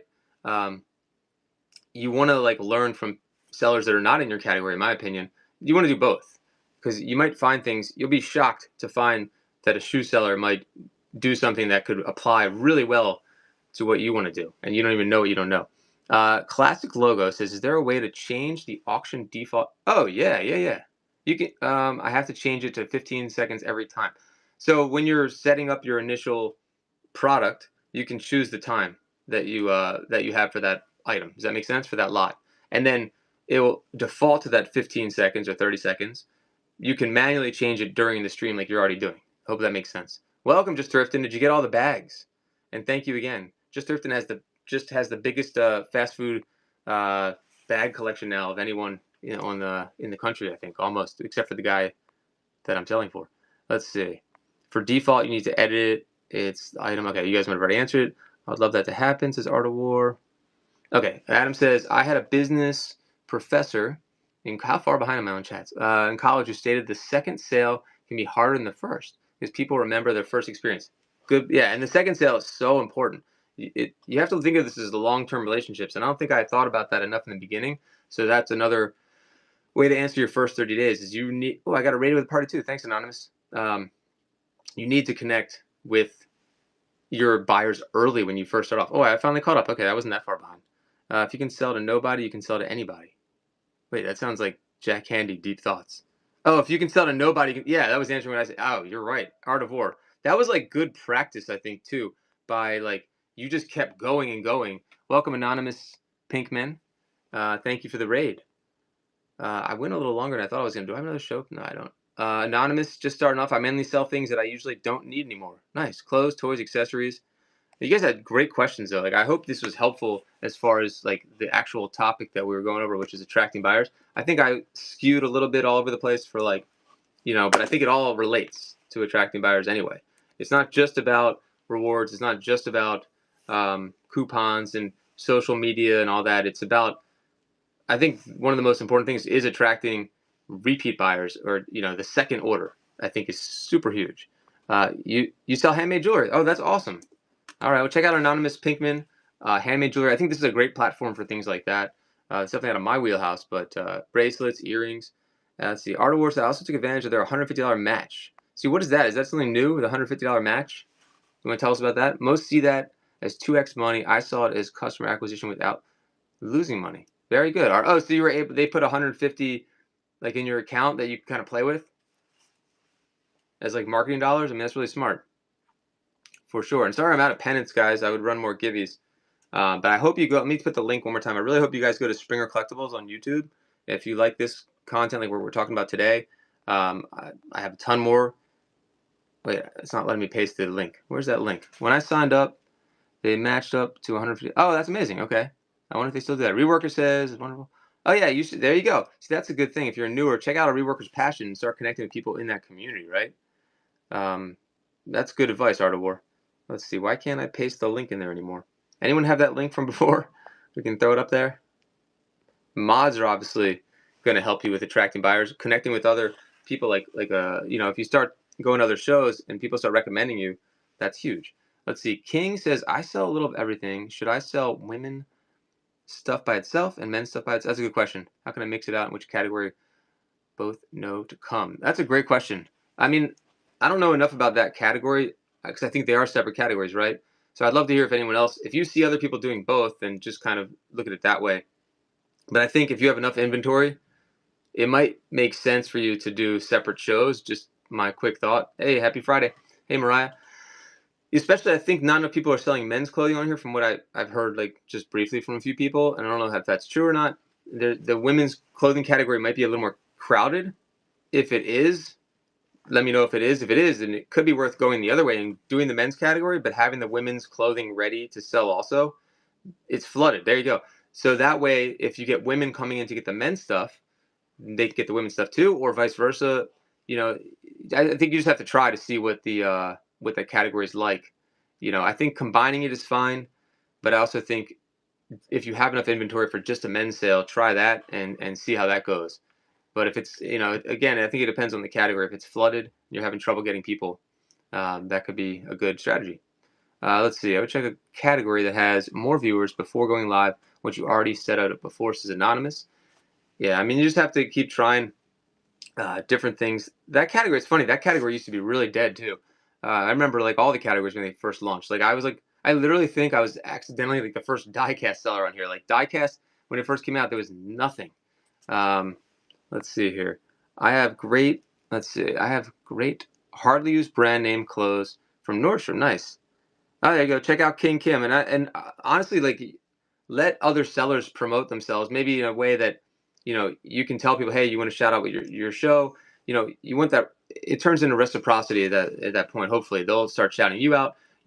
That attracts buyers too. Honestly, like if you raid, if I were to go raid, King Kim, or if I were to raid someone in my category, like Christie's Collectibles and I don't know how it started. We kept raiding each other. Now, bigger sellers have an advantage in this, and then they do it. But you can get discovered that way. That attracts buyers. If you can start to set up some sort of raid kind of thing with another seller, if you guys can plan on that at least. It's great to get a random one, but if you can plan on raiding, then you automatically are introducing yourself to X amount of buyers, however many you have in your stream. So if I went and raided reselling, I'm automatically introducing him to, let's say, 15, 20, 30 new people that maybe didn't know him.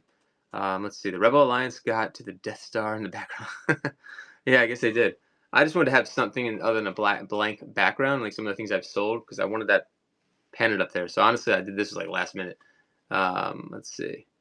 Yeah, anyone know who that is on my left? I took that picture actually, but I think maybe one person might know who that is. With the poker chips, I might give it away. I don't know how he's doing these days, but let's see. The Rebel. I'm just reading the rest here. I have a great hardly used brand for men. Okay. I think if the category is not as flooded, I think you should check that out too. Let's see. So Reworkers has probably great info. And check out Reworkers on Tuesday. She's going to be giving away the penances or keychains and talking about the same stuff. But for coming from her, you're going to get some other great information. So don't miss her show. Then as you list each item, choose the category that fits in. Yep. Let's see. Yeah, you could do both. You don't have to be in one category. The demographic on this app is 60 to 70% women versus men. I don't know what to think. Yeah, raids can change your, like, I'm waiting for that raid to, like, one raid from a big customer. Christie's Collectibles, yeah. For a while, like, we would just be on around the Phil Ivey, you got it. we'd be on the same time, and they would raid me. But then I see them on. I'm like, oh, I'll raid them. So if like even if you just do it at random, you just pick like a random seller in your category and you raid them, hopefully they'll remember you next time. So I guess the bottom line is raid every time you leave the show. There's no reason not to. Let's see. I have, but I need to try again, says Reworkers. Oh, okay, says King Kim. Yeah, I would say just King Kim. I mean, the easiest answer too is watch shows in your category and see what's working for other sellers too, right? I think that always helps. Card Kid, welcome back. Okay, I'm catching up. Definitely have to play around with times and categories. Yeah, that's true, Reworkers. Just went to look back at one of my previous shows to see how I could do something. Oh, that's great advice, Mariah Dalhouse. Yeah, I think you should always make sure your past shows are saving so you can watch your past shows, not just to like, maybe get video clips to use on YouTube, but also to learn from how you did, what was working in that show that day. I think you could learn from yourself too, not just other streamers on here. I think you learn from yourself. That's great advice. Let's see. And if you don't have a YouTube, it's so easy to just set that up. Like, why not set that up? And then Whatnot makes it so easy that this is being streamed to that right now, and I didn't have to do anything. All I had to do was toggle one button, basically, and match it up with my YouTube one time, and now it always goes to my YouTube, so you're constantly getting content. And I'll take some of that content when I have time. I need to get somebody to help me with this. I'll make like shorts every now and then from the streams, and that can help attract buyers too. It's like, oh, I found you on Instagram, or I found you on YouTube. It's just one more thing. Hopefully, someone can find you on. Especially if you're like in a niche, whatever category. Let's say you go live and you're connected to your YouTube and you're doing something really like specific, then I think that YouTube would serve that video to those collectors most likely in that category, and you could just organically start getting people to even come onto the app, and that's why they do it, right? That's why you have multicasting. One reason, so they can introduce Whatnot to more new people. So many people don't even know about Whatnot right now, which is kind of crazy if you think about it.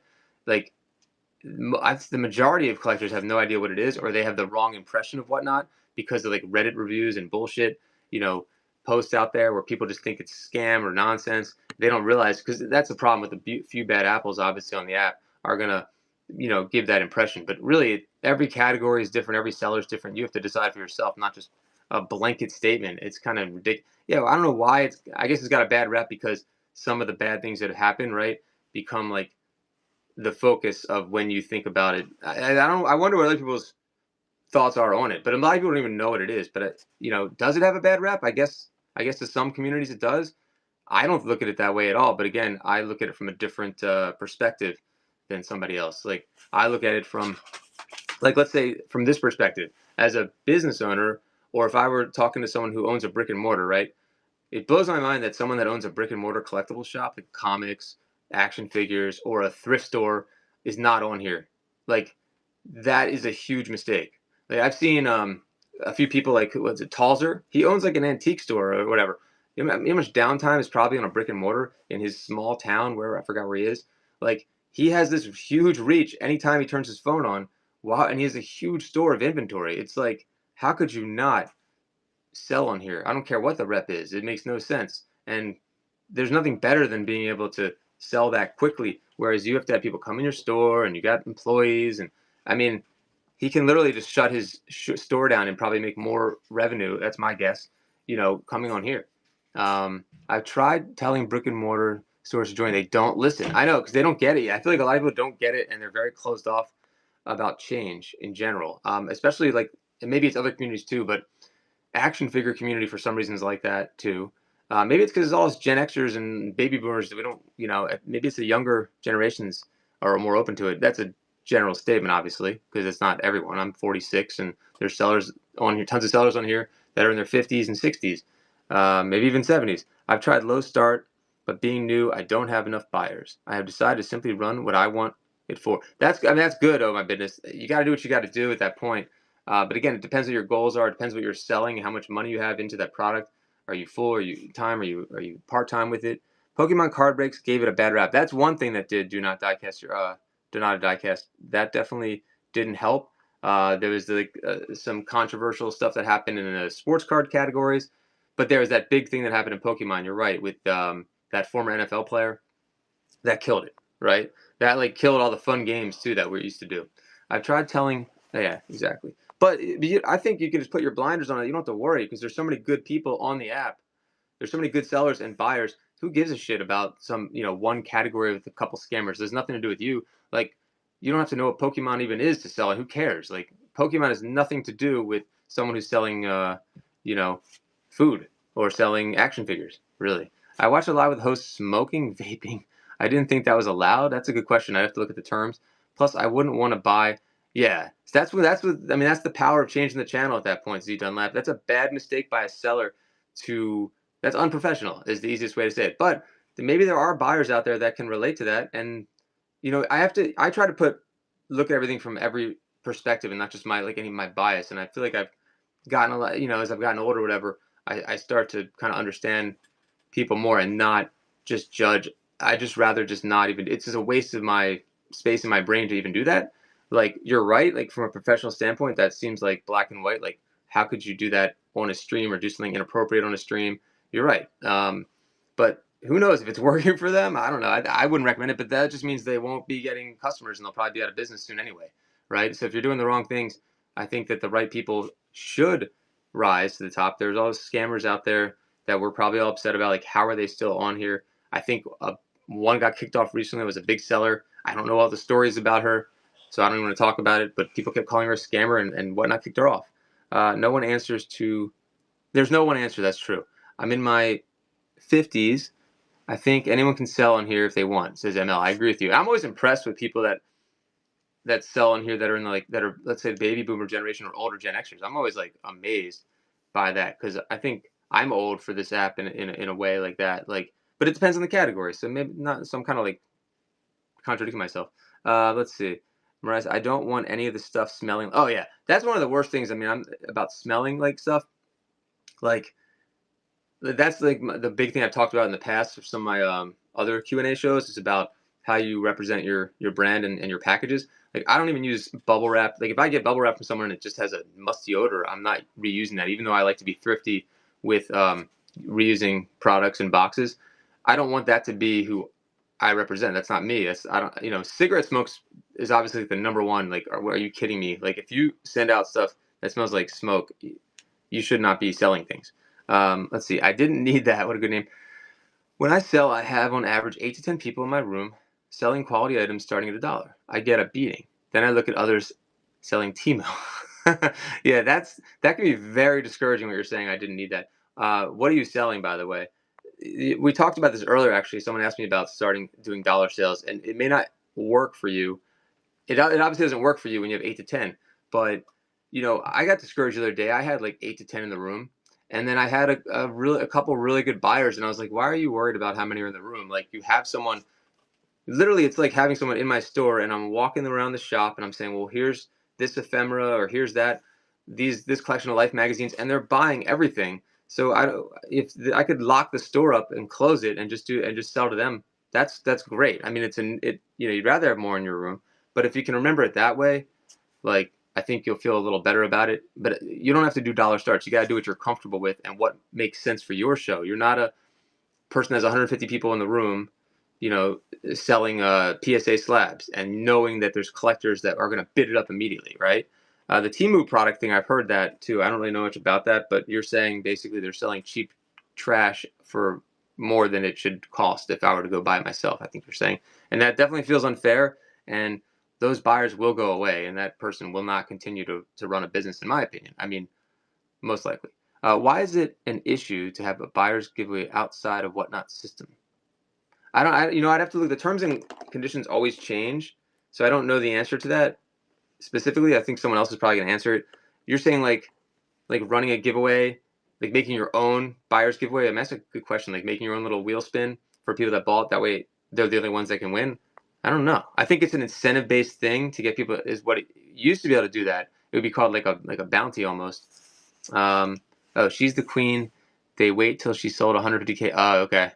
Why'd they boot her? I don't understand what happened. I see what you're saying. We're talking about the same person probably. Oh, but money, welcome. Afternoon. 100% correct. I'm way behind here. Let's see. That's how you'll get more people too, because they'll tell their friends. Yeah, exactly. And stuff to come in and check your show. I think I'm way behind. I think we're talking about raids. Who cares if stuff is selling? Wait, what's that mean? Hold on. kitchen items, new Target, Amazon, okay, toys, and other like. I mean, it sounds like you have a big variety of stuff. You know, there's definitely a place for that on here. I love doing variety shows myself, but maybe you start off with more niche shows and do like one category and try to do that consistently. I think you'll start to. That'll also give you the confidence maybe to do those other shows, in my opinion, because that can be kind of tough. Toys or electronics, maybe just try to do like one of those shows and focus on it so you get those types of buyers in. That's just a quick thought on seeing your comment. I think your goal is to get people to have fun and competitively bid on your items. Absolutely, Diecast. Drones on Temu are freebies and they go for 50. Yeah, I think I know what you're talking about. Didn't need that. It's trickery and it's a terrible way to sell. If I know what you're talking about, I think. Wow, and they go for 50 up. That's crazy. It's almost like they put like a fake MSRP on things. You ever see like those like cheap watches and it'll say like MSRP $200 and then it's like worth like $5. Let's see. Dash says I had my own buyer's givey and some guy came on my stream and said it was illegal.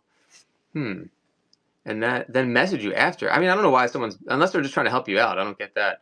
I would say look it up on the if you guys are on the Discord, there's a Discord for Whatnot, and also on their site they have a really good like what's it called? Like a search area where you can find that information. I actually don't know much about that, to be honest. Someone else might know that, though. Let me see. You're protected under Whatnot if there's a complaint or dispute. Let's see. Buyer's giveaway. You cannot exclude people that do not buy. Thank you. Art Awards always got the answers. Let's see. That's why there's a form for non-buyers. I think they were saying something about doing it outside of the actual giveaway function of the app, right? Let's see. I do one category for each show. Oh, okay. Gotcha. Let's see. You can run your giveaway fast in 50. Yeah, but definitely I didn't need that. Definitely don't sell things for less, if you're going to be mad selling something for $1, I would be too. Just don't do it. I would say watch other sellers, come up with some creative ideas for your shows. Whatever you have to do to keep building up that audience. And you don't have to start at $1. Don't feel that pressure. Sell things at a price that you're comfortable with. You can run your giveaway fast, like in 15 seconds. That's a good idea too, Art of War. Yep. What I see on Giveys is that they give you stickers. Oh, I spend a lot of money in rooms and they give stickers. Yeah, it all depends on what it is. What kind of stickers they give? It all depends what the purpose of the Givey. If it's something you don't want, or something cheap, or if it's their sticker for their company, I think that's bad taste. Like, why would you, or just some random little thing of stickers. Let's see. If you do it outside the app, you're excluding people, says Art. Okay. But Maya was entertaining. I know you sound like me right now, Dashing, because I used to do duck races, and I was like, everyone loved the duck races. Why are they illegal? And it's because other people take advantage of it and do it the wrong way and give crap out. I like to do those kind of shows. If everyone agrees and they know what they're getting into and they're buying and what the prizes are and what the chances of winning are, I see nothing wrong with that. But I think that it like errs on the side of gambling, right? A seller did a coin flip because it's just me and one other. It was fun. Oh, that's awesome. I like that. Yeah, I mean, if you're a smaller stream and you do something silly like that with a couple people, and don't quote me on this, and this is all recorded now, but I don't know if that's really a big thing. You know what I mean? What would you suggest for new sellers? That's a good, yeah. Oh my goodness, great question for all about money, because it is tough, like to decide what to give away. When I'm doing a stream that's not item specific, like if I do a GI Joe stream, it's really easy for giveaways. I know exactly what to give my GI Joe guys. What they need. They need O-rings to change their figures out. They need maybe file cards. They need screws, or maybe that just give them a figure. It's pretty easy. But if I'm just in like a general estate show and I can't afford to give away like $10 gift cards, I got to figure something out that everyone would appreciate, because you don't want to give someone junk that they don't need. I like to say I want to send you something that's like a little fun thing in the mail that when you open it up you're excited about. So I give away like collector's cards, which gets kind of tough because I have to ask them what they collect. And I always say, like, if maybe the person doesn't collect cards, they could take some Pokemon or something and give it to their kids or their nephew or niece. But at the end of the day, I think most people in those shows do collect something. So usually they're a sports fan or they're, a Pokemon fan or something like that. So usually it's kind of okay. Coin flips are fun, technically against the terms of service. Thank you, Art of War. Sad. Dad, like, Johnny, yeah, duck races were the best ever. I used to have so much fun with those. That was like one of the main, like, I think highlights of the shows I used to run for GI Joe. For those who don't know, I was the first GI Joe seller on the app, and we were doing all sorts of new things and fun things when the app first started. this is 2021, early, in 2022, and then I guess a lot of rules came in to prevent people from doing that because you had a lot of bad apples doing things. That's why you got Storm Shadow up there, and I did Star Wars shows as well. Now I do a little bit of everything. Stickers when people are buying a lot. Yeah, I hear that. Oh, for a buyer's give you, that's messed up. Old butt money. I agree with that if that's what you mean. Mine was a buy a book, you get an entry. More books you buy, the higher chances for the. Yeah, so that's what we used to do that all the time, Dash. Like if you're a buyer, you get into the at the end, you give away a big prize. I don't know. I guess they outlawed that for some reason because that was a great way to get purchases. And if you're as a buyer, it was it's like a raffle ticket basically. It's a lot of fun to do that, right? Like I remember one of our first streams, we had a Sandy Koufax signed ball, and if people spent X amount of dollars with us, you would get into the drawing. And they wanted to do that. It's not like we were selling them a bunch of junk either. Like they wanted to buy what they were buying, and they wanted to be in the drawing for the Koufax signed ball because it's a freaking Koufax signed ball. But that I guess is not allowed anymore. Something worth a lot of value, so they will come back. Yeah. Let's see. I wonder if they took away gibbies, what would happen? That's a good reselling. What do you mean by that? That's a good question. You missed the duck races, yeah. It'll be difficult because you don't want to hand select everyone. Yep. But it's hard being new. Yeah. Oh my goodness, I definitely get it. But oh my goodness, you might have an audience that appreciates the stickers. I forgot what you're selling. But whereas Oh But Money doesn't collect anything like that, and he's talking about how he's spending a lot of money, I get it. But if you have an audience that maybe they like, I don't know what kind of stickers are, they like cute stickers and they're happy with that, and it's totally fine.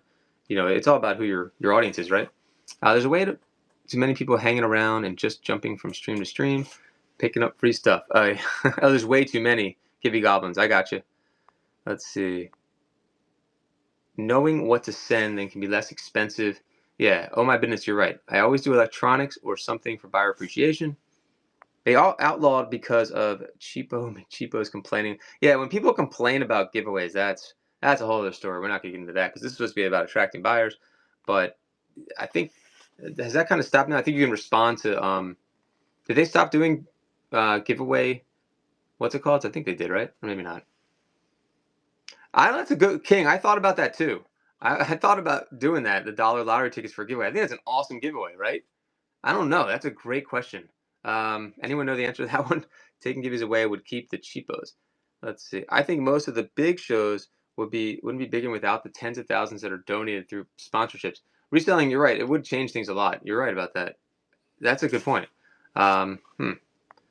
Let's see. Do you think giveaways have ruined the app? Wow. I don't know. I never thought about it. It's just kind of there. You know what I mean? That's a great question. Maybe they have. What is reselling things? I wouldn't send lottery tickets. No, yeah, it's probably not a good idea, especially if it's out of your state too. I don't think that's gonna work, right? Can you, if I send someone a Maryland scratch off into like Oklahoma, can they do anything with that? Let's see. It might be under gambling. I mean, you can give a gift card, a $5 gift card or something. I don't think giveies are a deal breaker. Says All But Money. They're getting out of hand. I think you're right, King. They kind of are getting out of hand. Let's see. That's how I win with so many giveies. When I see a room with more than 200 people, I know they're giving away something. They are giving away good stuff recently. I don't know how you win. Like my daughter asked me if we can get into giveaways, and I'm like, all right, we'll try it. But there's 500 people in this Disney stream. She's like, we never win. I was like, well, yeah, it's 1 out of 500. I don't understand how you're winning either. We're on here to make a living, and we're all competing in giveaways. The dollar start. King, I hear you. What are you selling again, King? Let's see. That's why I try to stay in my lane, not worry. Esthetician, love all its beauty and fashion. Trying Whatnot to introduce the best pro products for you. Are you selling like beauty products? Is that what it is? Because that's a good category. Let's see. Pick up or pop up to makeup. Oh, makeup and skincare. That's such a good category. There's so many things you could probably do in that category. I'm just totally off the cuff. We were talking about doing shows earlier about connecting with the audience. You're an esthetician, you know your stuff. You're an expert, right?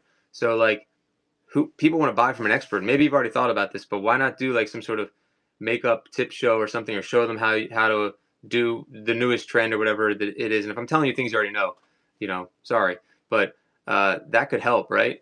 We're here to make a living, and we're all competing. So you'll compete that way. You'll differentiate yourself in a way that's connecting with that audience. Instead of just giving a bunch of stuff away, and you're new on here, so you do have to do something to stand out, whether it's through social media or through your job as an esthetician.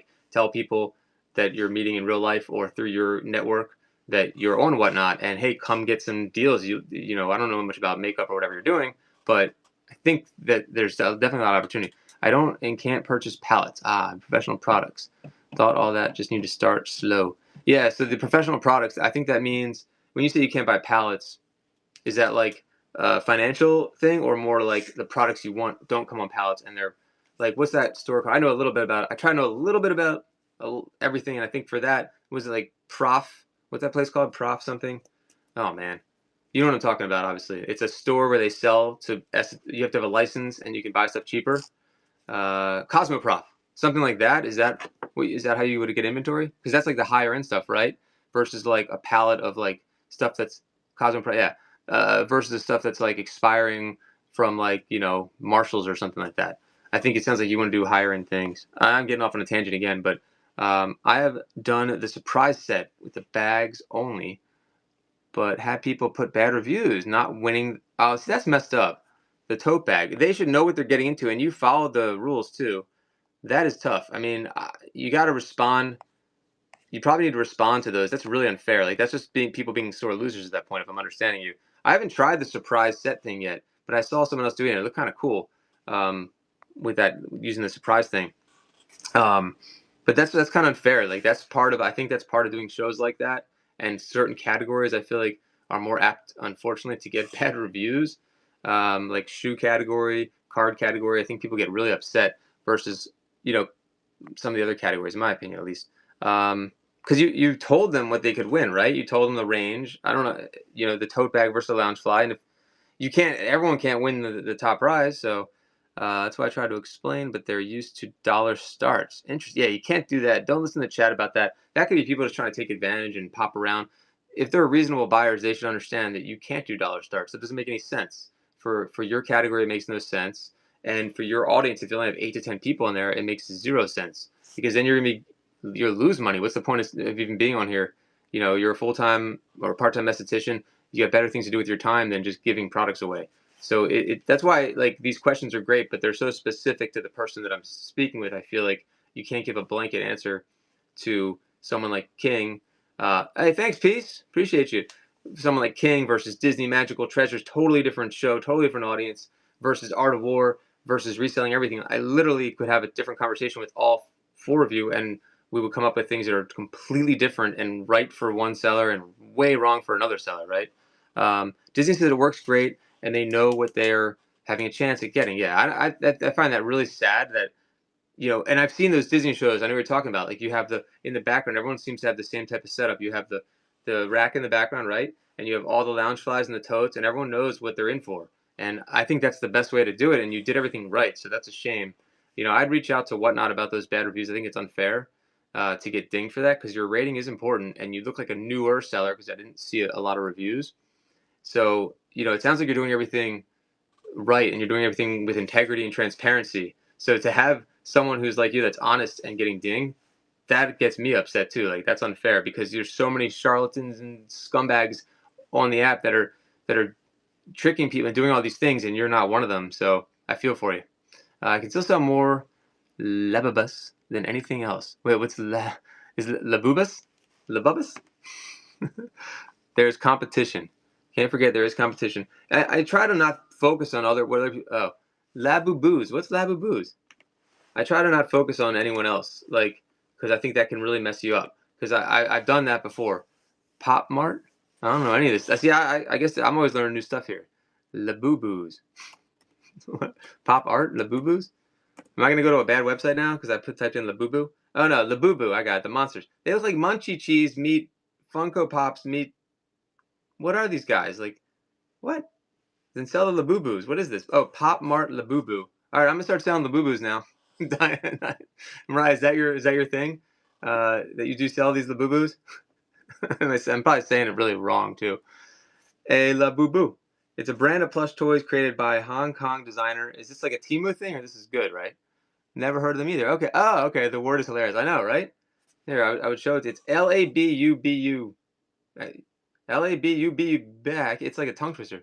Fake and legit. Oh man, Labubu. That's a good word. I like that word. Oh man. So is there a big Labubu community on here? Hey, la boo boo. Fake and legit. Hmm.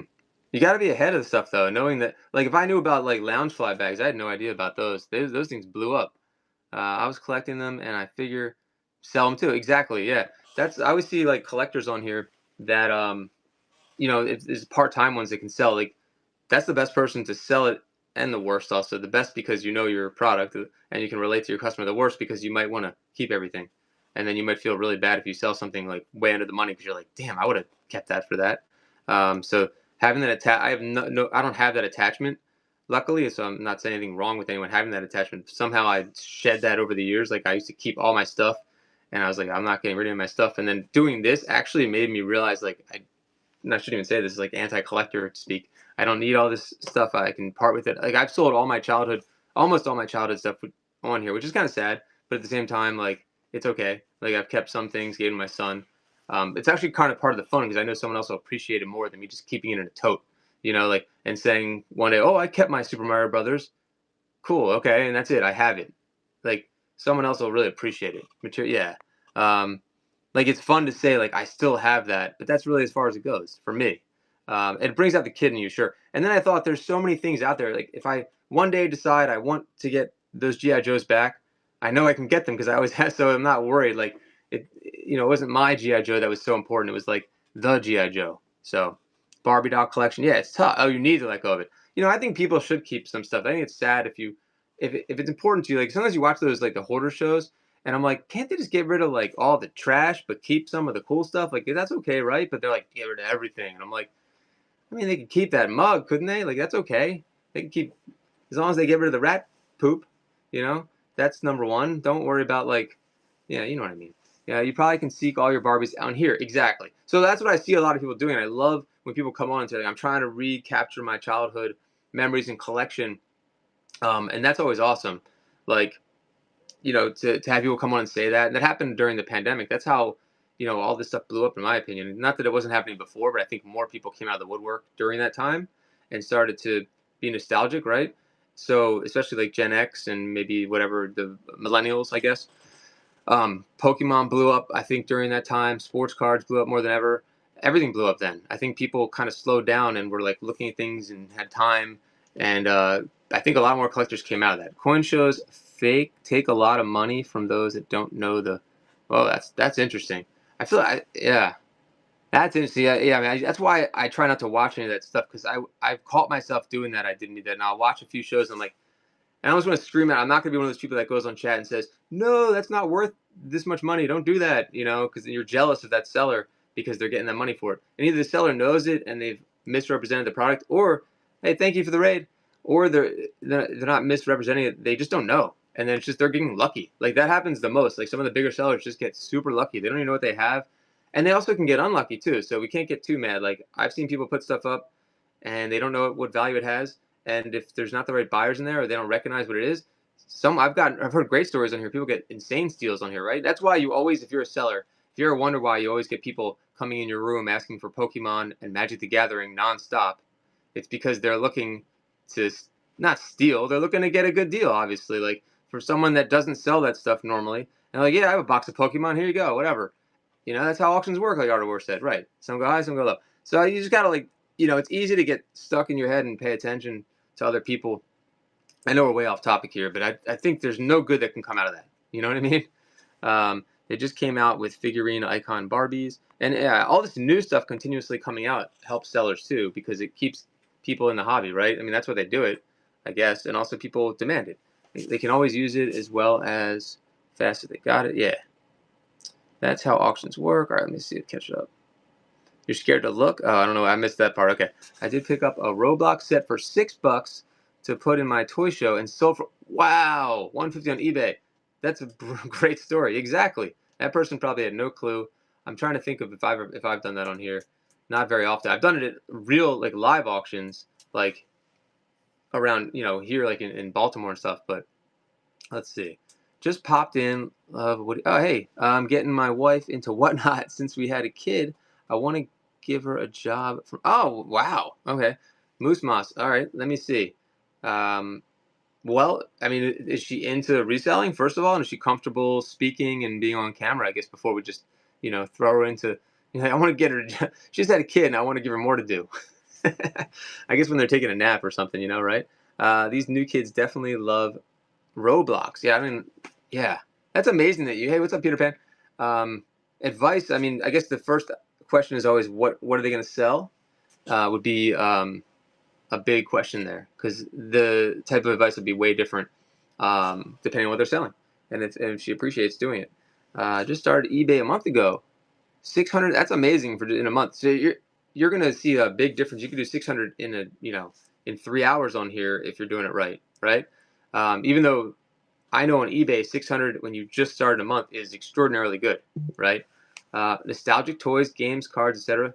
That's awesome. Okay, yeah, I would say just start making a name for herself. Like I saw, it's really crazy how this works. Though I don't really get it myself because there's a seller on here called her name is Bozfam, and I did a Bozfam. I did a seller Q&A like this. She just popped on and said, "Do you have any advice for my first show?" And I did like all the same stuff I always talk about.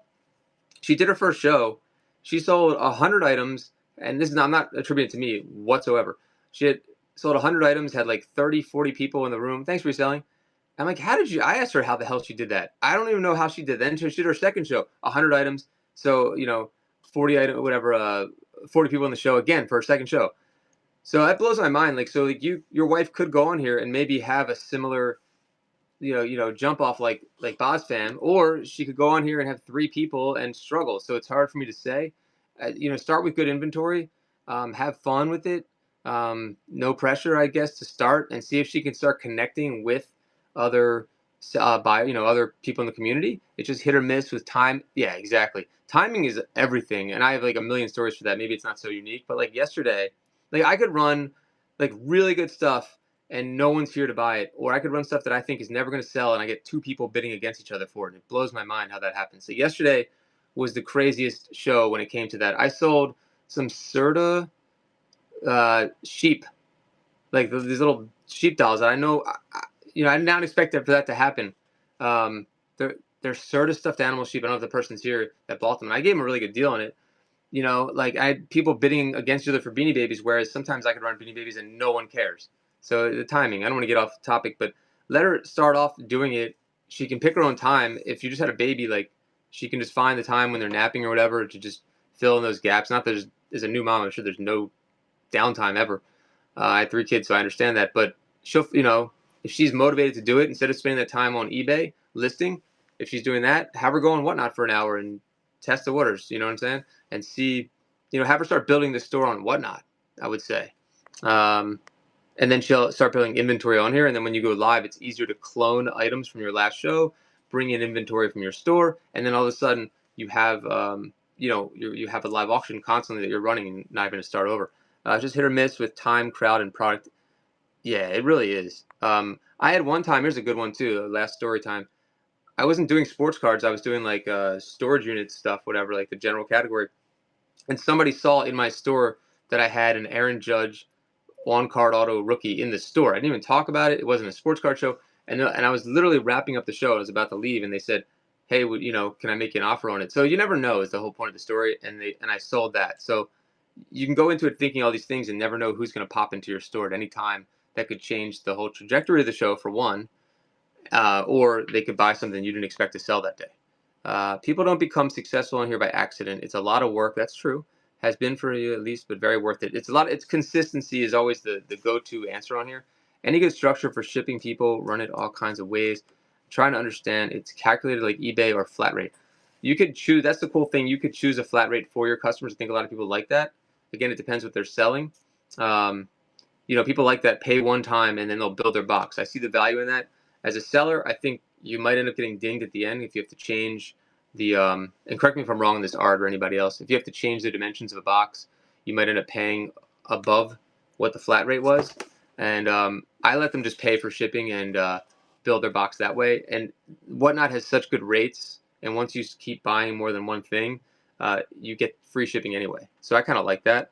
Time is tight, but hour shows here and there during naps and weekends. Yeah, and you're there to help. I mean, I think it's a no-brainer for anyone that has product inventory, likes doing this, and has time.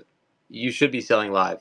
Like even if it's just to like pay for the baby's, you know, diapers and food. Like if it's accomplishing that for you, I think it's worth it, you know. And then it can lead to other things too.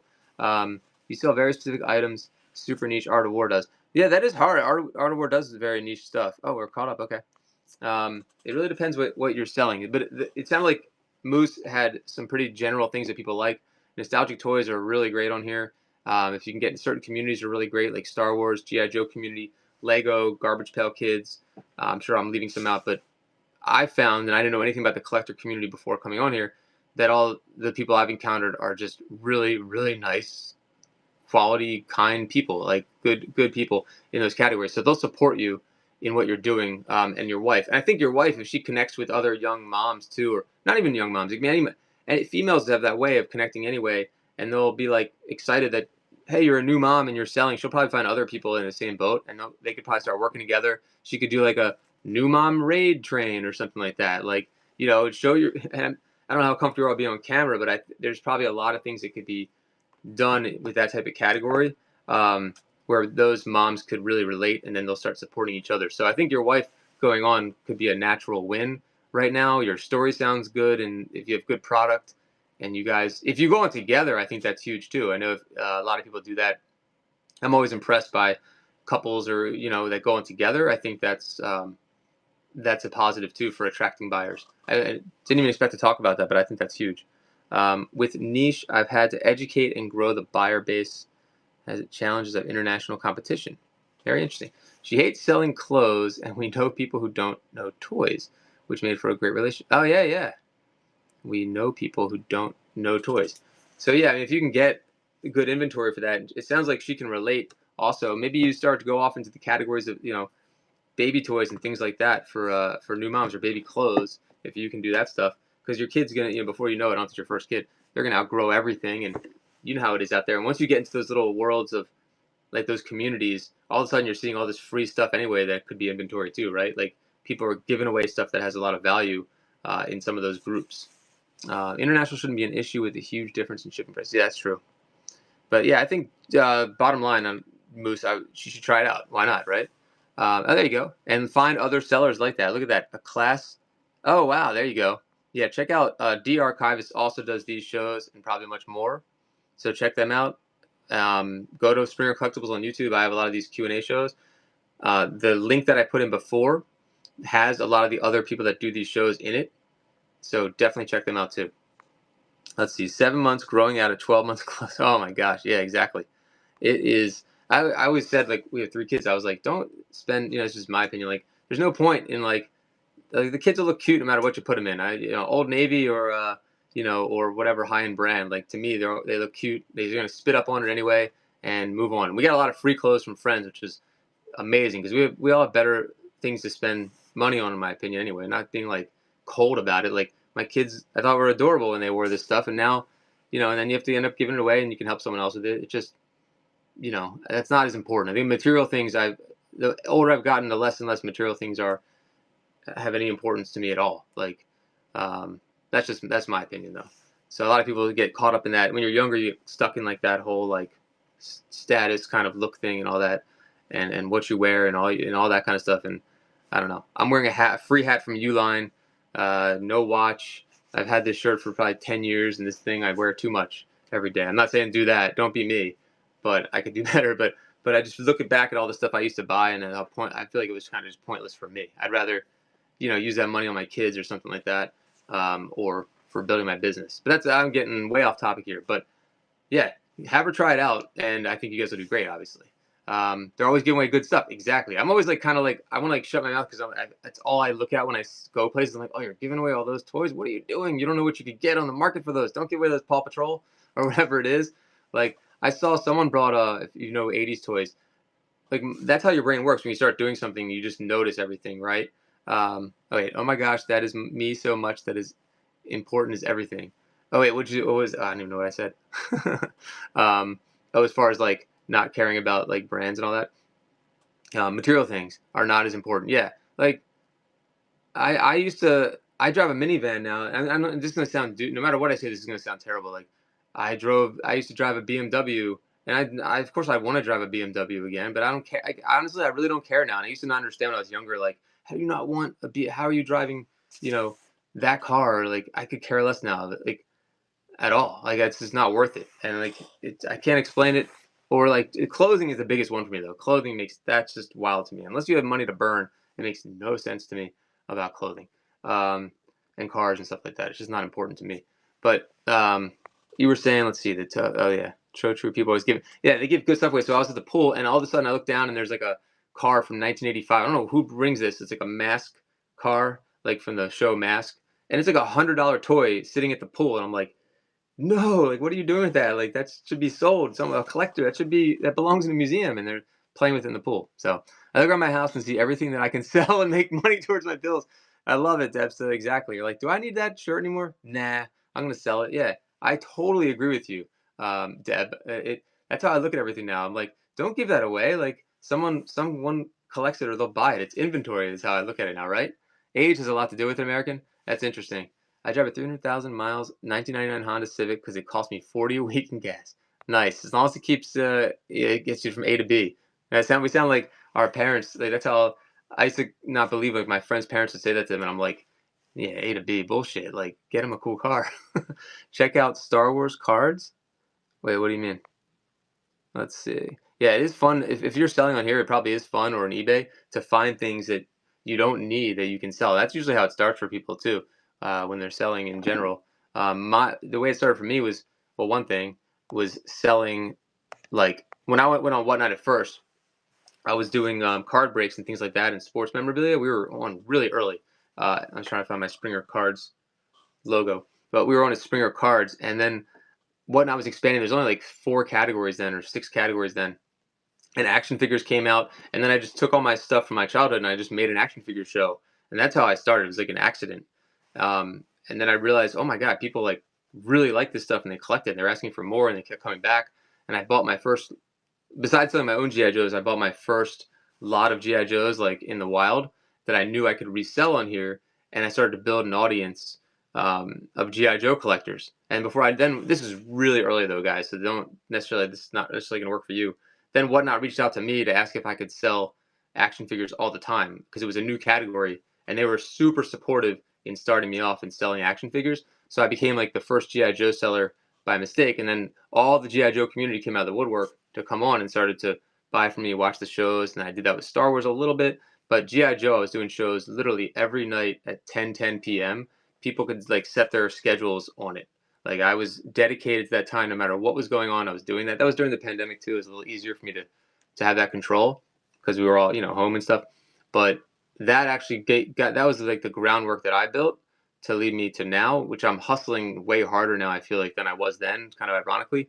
And the one thing I didn't do, categories are building. You should have seen. Now it's like 250 categories now or something, right? Then it was like, when I saw like Disney coming soon, I was like, I don't think that's gonna work. I was way wrong on that one. Because at the time it was like a breaker app. It was all cards and sports memorabilia and Pokemon and Funkos. So yeah, that's how I started doing it and building that audience and loyalty through that community. So if you can do that with your community, do that. It's a lot different of an app now than it was then. Like, it wasn't like scroll then. You were usually just watching a show, and you were in that show. Now there's so many sellers now. All right, I love reading the chat. Oh, and always read the chats, guys, about attracting buyers. Connect with who is in your room like it's a real store. I always say that too. So connect with chat. I try to read every chat and answer every chat if I can. It doesn't always work, obviously, but it's frustrating getting ignored if you're literally trying to buy something from that seller. They aren't answering your questions. Categories are building for sure, and they're probably still building.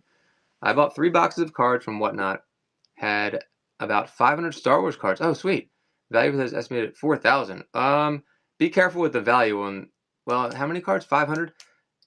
Look at sold. Look, condition is everything, though. I didn't need it. I don't know how much you know about cards, but the Star Wars cards, it's all about condition, because it could be worth a lot, but if they're all in bad condition, they're not. They're not, unfortunately. I just want you to be careful with that. A lot of people fear scams on here, where they're integrating a safer money hold system.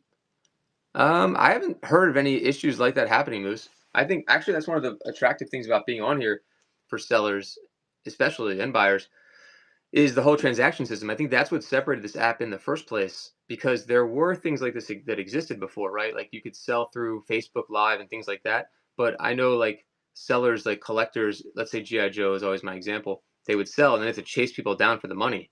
You know, on here the transaction happens, the purchase is made, you get a label, you ship it out. It couldn't be more seamless. So maybe I'm missing something that you mean by that. But so far, I've never seen anything be an issue with that. And it's up to the banks really if they're going to approve those transactions. And you see people getting their transactions are failing all the time because there's so many security measures in place with the bank cards. So maybe I'm not understanding. I guess they're pristine. They're being valued right now. Are you getting? I'd love to see some pictures. I didn't need that. If you haven't, you're talking about the Star Wars cards from 1977 through like 83, basically. It sounds like they're all like pack fresh, pretty cards. I mean, each set is worth between $50 and $100 for the sets, I think, approximately, ungraded. Now, if you have stuff in there that's gradable, 9s and 10s really only, you could have some big hits in there. That's true. That's amazing. I don't think it's a game. I think you maybe misread what I said. Hold on. The digital downloads, ephemera, and NFTs. NFTs grow. Wait, NFTs are still here? No, they're gone, right? Ephemera. I love the ephemera category. Digital downloads is a category on here. What? Yeah, NFTs are like. I think it's a game. Wait. Oh, you got like TCG cards, Star Wars TCG. Whenever I speak to people about wanting to get my wife on here, and always hear.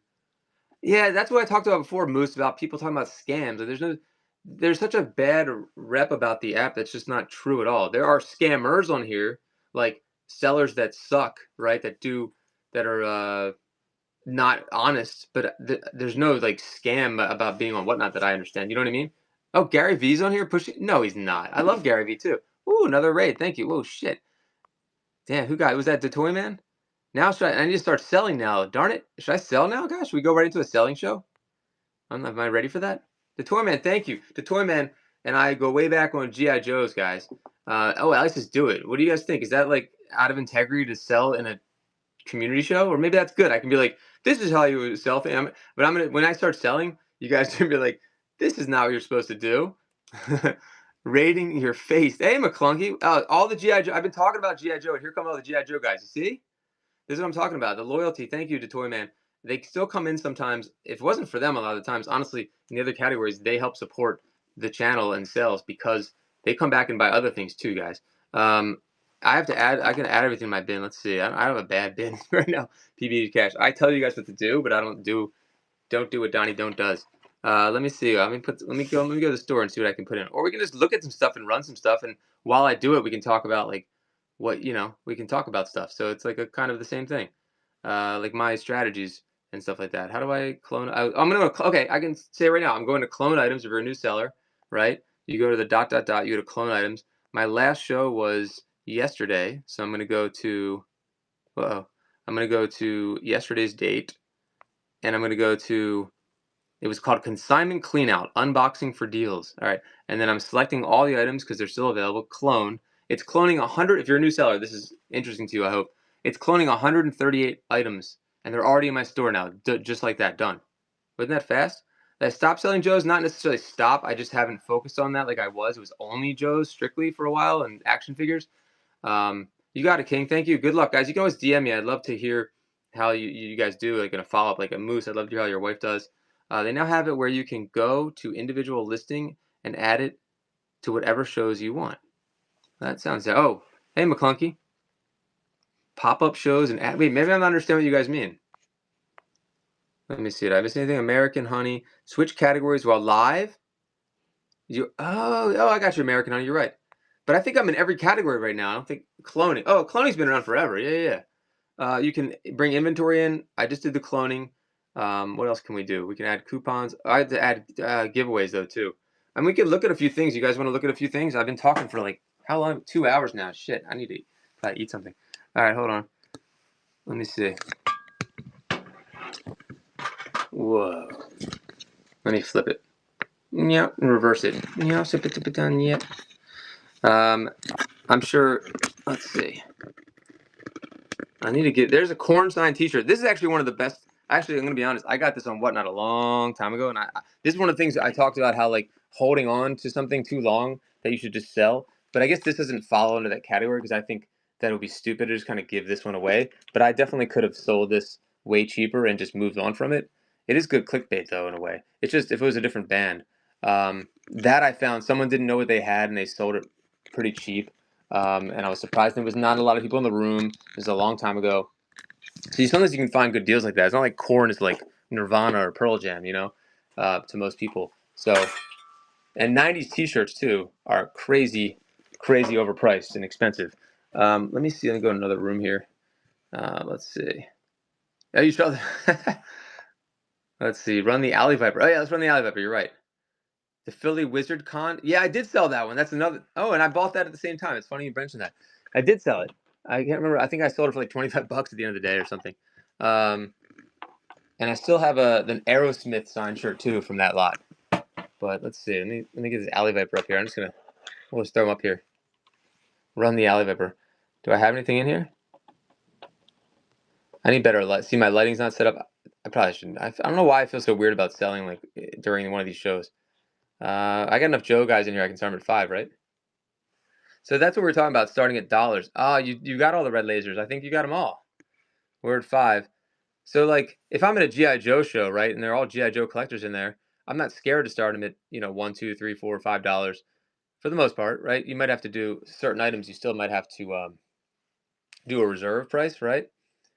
But we're only at 5. I'm actually proving my point completely wrong right now. We're only at 5, Joe guy. Oh my God, it's an Alley Viper for 5. That crotch is worth 5. Oh my God. Okay, so I just proved what not to do, even though I had the right buyers. You still never know. You still never know what can happen. So I guess we're live. That's a breaker on here. It says that. Oh my God, that was a $15 figure. I think he got for 10, right? Or at least 10 at minimum. Congratulations, Adam. But Adam is awesome. Adam's been on here. Yeah, chat. I know. What happened, chat? Come on, chat. That was way below retail, chat. Way below comps. I'm gonna put my shoe guy hat on. Guys, I can't keep running this stuff at this prices anymore, guys. I'm sorry. I can't do it. Can't do it anymore, guys. Come on, fam. Come on. Sheesh. all the oldies. Oh my God, Adam, that was a steal. You fucking. Where's Vinny? I used to bring Vinny out. The figure is launching my selling career. I mean, that was a steal, though. All right, immediately runs another. That was good, dude. Let's end the show. Actually, I used to joke. I would mess with them and start a Star Wars show right after that. I'm like, all right, we're done. We're doing Star Wars show. You guys are banned from doing Joe shows because they didn't like that. I still feel weird about selling it. Does anyone want to buy stuff, or we want to keep talking about selling? I don't know. I should probably relaunch. These were the sheep I was talking about that sold. All the stuff needs to get packed up. So I sell a little bit of everything. This is consignment stuff, though. They had a bag of sheep. Any other Joes? Well, after that one, I don't know. No, I'll get some more Joes. Hold on. I got to get a different tripod, too. Atari. If anyone's Atari, I finally got to test. I want to test my Atari today. See, that was all G.I. Joe in there at one point. Any $6 Joes? Yeah, definitely. This is like 4 different Atari systems. If anybody wants Atari, I have some other ones. Oh, Allie, you want me to hold? If Allie Pop's still here, I have the Atari still here. The small one. Let me know if you want to see it. It's a junior. Oh, okay. Do you want me to show it to you? If today's the day, no pressure. No pressure. Hold on. Oh, see, Allie's the best. All right, hold on. Let me put this down. No man's land here. I'll see if there's other Joes. So, yeah, we just learned that what I taught before about starting things and knowing who your audience is was completely wrong. So disregard everything I said. Because I had G.I. Joe buyers here and it didn't matter. No, I'm kidding. But, I think it's about the unpredictability is what it comes down to. Because that Alley Viper normally would have gone for more. It's just you just got to keep moving, though, and don't worry about it, right? The Toy Man? Let's see. I think one problem is knowing what the seller has planned for the show. Yeah, like how many Joes. Yeah, I'm not good with that, so you're right. It is nice to be able to know what you have in the store. If you can load up your store, obviously, like that's the best thing you could do is be able to load up your store and have a perfect auction. Like, okay, there's 50 items. This is exactly what I'm selling today in a perfect world. But again, it depends what category you're in. Like, if I'm just doing storage units, right, then I will go from selling this, right, to selling whatever, to selling. If I made it like really structured, yesterday I wouldn't have sold all those sheep Beanie Babies, and I sold like opera glasses. So it's tough. It really depends on the category. For the Joes, though, I think you should definitely have more of a structured show because you can control that a lot better. You're not going out of the box selling all sorts of weird stuff, right? And random stuff. You're not selling an Atari Junior, which, by the way, is not really the real name, but that's what people called it. Oh, I have it. It's just not in the box. So here's the Atari Junior we talked about. And guys, this was a community show. We're still talking about selling though, and we're selling at the same time, about attracting buyers. Thank you for sharing the live stream. But I was on for it's been 2 hours of talk, and I figured why don't we try to sell a few things here. Look at this. The instructions look brand new. So this is the 2600 I told Ali I'd run today. It takes a lot of time, but it gives. I wish they would fix. I don't know if other sellers don't even know this, but the camera used to be so perfect. It used to be money. The camera functionality when you would make a listing was beautiful and whatnot. And at some point, a couple years ago, they changed it so it's like this fixed lens, and it's awful. So you can't even do it anymore. Let me get the system. Hold on, Alex. Oh, I should probably plug it in and I haven't enough time for the stream, but I bought something. I bought an adapter to plug it into another TV. It's like a $2 adapter to plug it in to the RF cable, which I think I have an RF cable that goes with this. If you need it, let me see. All right. So again, this is also about connecting with buyers, guys. Like Ali told me to put this aside, like to run it. I do have another one though, in case you need the adapter. I'll show you what it is. It was a beautiful camera, the most beautiful. Oh, it was a beautiful camera. I wish I could do that. Look at the timing. It's right next to me when you said that. I love hearing all his sound bites and stuff. It's not a political statement. It's just he says funny shit. All right, here we go. Atari. He said, "Sir." I love when he does that. He's like, and this man came up to me and he said, "Sir, that was the most beautiful speech." I got to work on my Trump though. I don't have a good Trump. I just have other good impressions, but not Trump. $50 bill, the data price for the whole thing with the box. Fair enough. 30 seconds.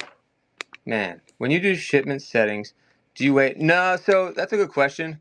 So if you know what your items are, like for G.I. Joes, I would just do everything at like 1 to 3 ounces, or you know what it is for the figures. For something like this, I think I did guesstimate or weigh it. I think it really depends. Oh yeah? I have to try that. Maybe not on stream. Is it too high, Ali? It was running. With the box and nobody. Plug your nose. Downloaded the OBS. I actually, King, meant to try doing that. I think that's awesome. I've used to use OBS back in the day. There you go. Listen, Toyman's right. A lot of people do that too, what the Toyman said. You have and you see that with a lot of bigger sellers. They'll do 1 to 3 ounces, 4 to 7 ounces, or whatever it is. And then they can just kind of choose that for whatever item they're running. I mean, by now, I kind of know a little bit. Oh, was that cheaper yesterday? Oh, I'm sorry. I think that was about that. But for Ali, we'll start at cheaper. If it goes for whatever, here you go. This is very good price for this. I'm going to run it. It could be some bids. $40. I don't know what shipping said. Don't do flat rate. Set up preloaded weights are key. Art of War actually said he actually made. I like what his thinking on this. He made custom shipping profiles. Absolutely, thank you. He made custom shipping profiles.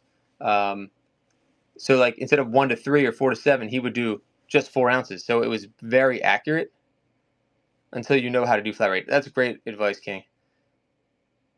So that way, it was almost saving people money by doing that. I think he was keeping the weights down, like more accurate, because it gives like a range. I don't know if Art of War is still here to say it. Thank you, Ali.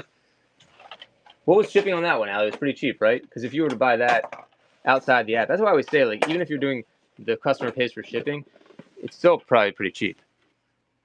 Let's see. And now she can build her box and probably get free shipping. I mean, that's amazing. I don't know. I hope I did the weight right, but that's amazing. I've never had a problem though. I've never had anything come back and like as a big box. Any problem with that? All right, with the box, and I gotta see if I have that RF. Yeah, that's if you were to buy that anywhere else, unless they have some special going. I mean, it costs like probably $15-20 to ship something like that. I would think. All right. What else are we gonna do? So that was for Ali. I have comics. What else can we talk about? So comics, I have consignments. So like we're talking about dollar starts. Like I can't do dollar starts on some stuff because if I did, I wouldn't have people consigning with me anymore. Because if I came back to them and sent them a Excel sheet of what I sold, and they saw that I sold everything at $1, we're not only we're losing money. So you'd have to probably try to bundle stuff first of all instead of doing $1. Or just let chat know, like, look, I don't have 100 people in the stream. Like, I'm starting everything at $2, whatever. And you would talk to the person that you're doing the consignment with and say, what are your expectations? How much do you expect me to to get for these if they know? And do a little research on them obviously as well. But you don't have to have the pressure of starting everything at $1. And I understand that pressure, believe me. And it sucks having to start things at a reserve, but sometimes you just have to do that, or you're not going to have customers, or you're going to lose money on the things that you bought for inventory, right? So just don't sell those things on here if it's not working. You gotta sell things that work. Let's see. Hey Kendra. Well, I was doing a community show. I might do a little bit more now that Ali bought something. I just feel weird doing selling stuff while we're doing the community. But we talked for 2 hours about attracting buyers, and thought it was kind of fun. I think it was some good information, and now we're looking at some other things. If people want to purchase, anyone else want Atari stuff, I have another one right there. If anyone wants any more Atari, and I was going to test it out. Someone was asking about the adapter that you need. Here it is. I haven't tested it yet, but all you need is this, and you can hook your Atari up to any new TV. It's crazy, right?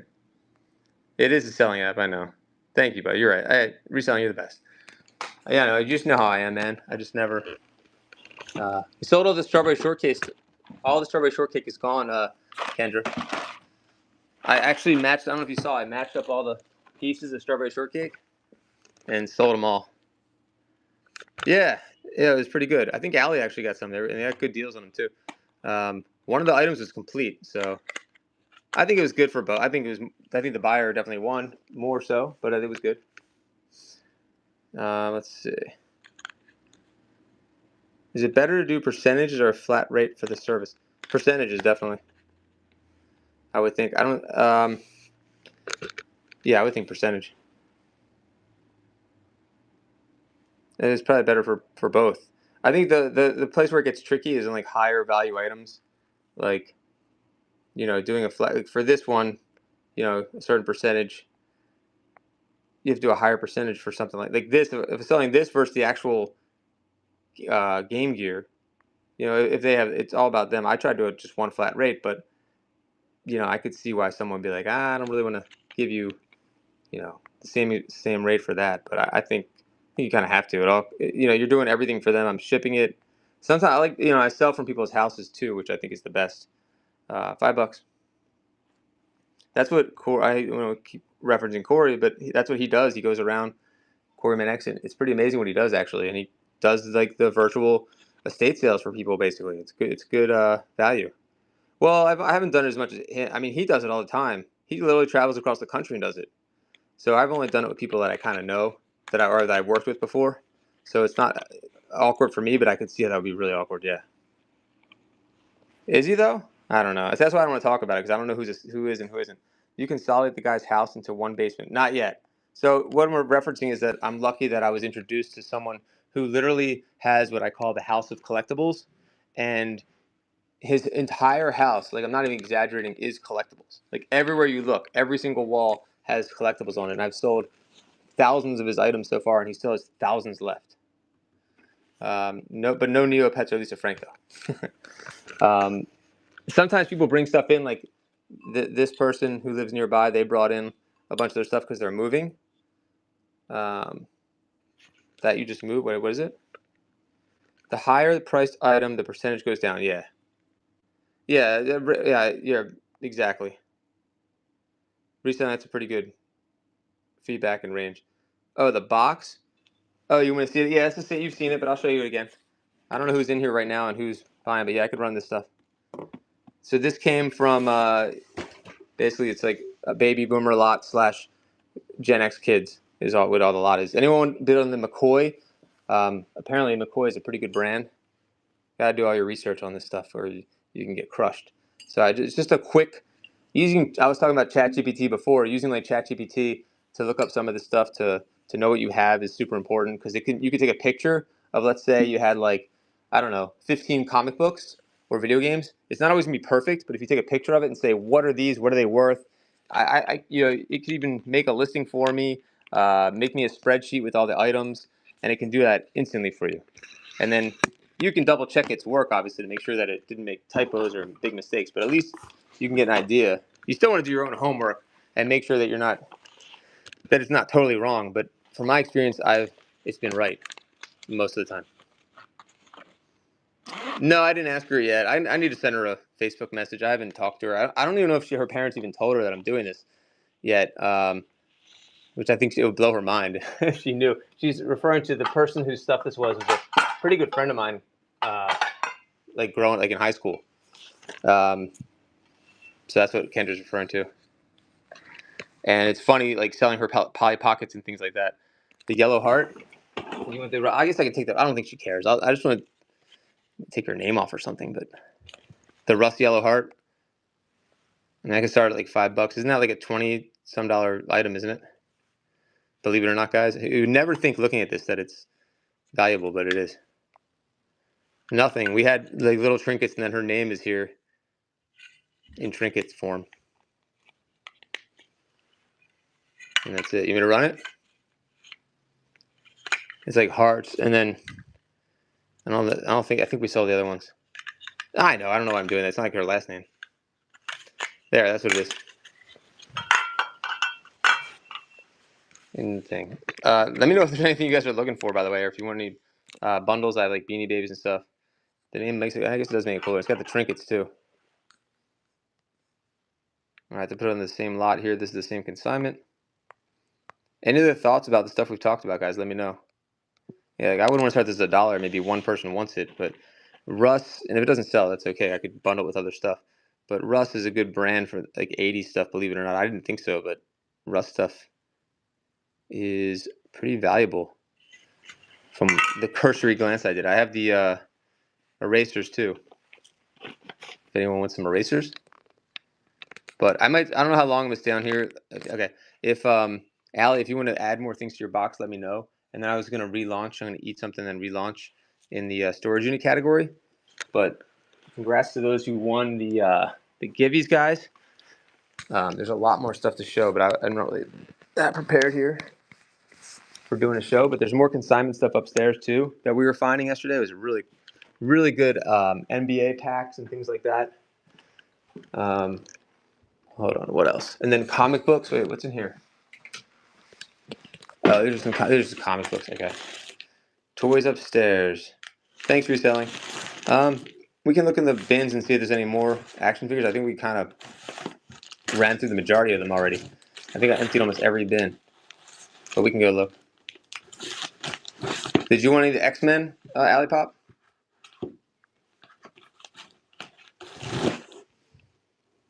Let me know. You don't want action figures. Oh, how come you asked if there was action? Oh, toys. Yeah. I could see what there is. I don't know if Allie's still here or not, but I know it's always nice to add onto your box if you already purchased, right? Later, though? Yeah. So that's what I was talking about before about sometimes in the show you just have to walk around. You don't have a choice. Like if there's stuff like I have inventory upstairs, if it's not like one single show, like Toyman was talking about doing a Joe show only, he can stay in one place. I mean, I guess I could, but I'd have to bring everything into one room. So if you have that luxury as a seller and you have that, then that's awesome.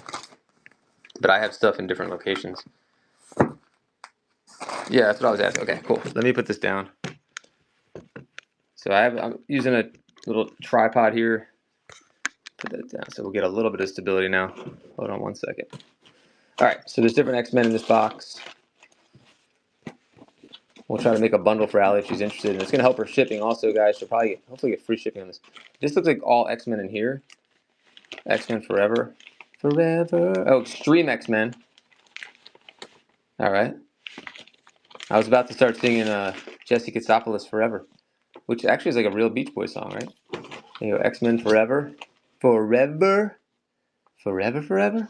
How many forever references can we do? Hidden Years. I think I did a Miss Jackson, Sandlot. and Jesse Katsopoulos all in one. Now these are not mine again, so I start mine at usually $1. These will start at approximately $2 each. So let me know if you want all of those, none of those, and then if you want to see, there was more titles too. There were more titles. Let's see. Spider-Girl. There's the Extreme X-Men. More Extreme X-Men.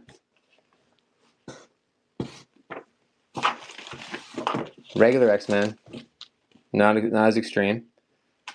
I'm just taking them out just in case. X-Men. Oh yeah. Forever. Number 2. Union number 1. Alright.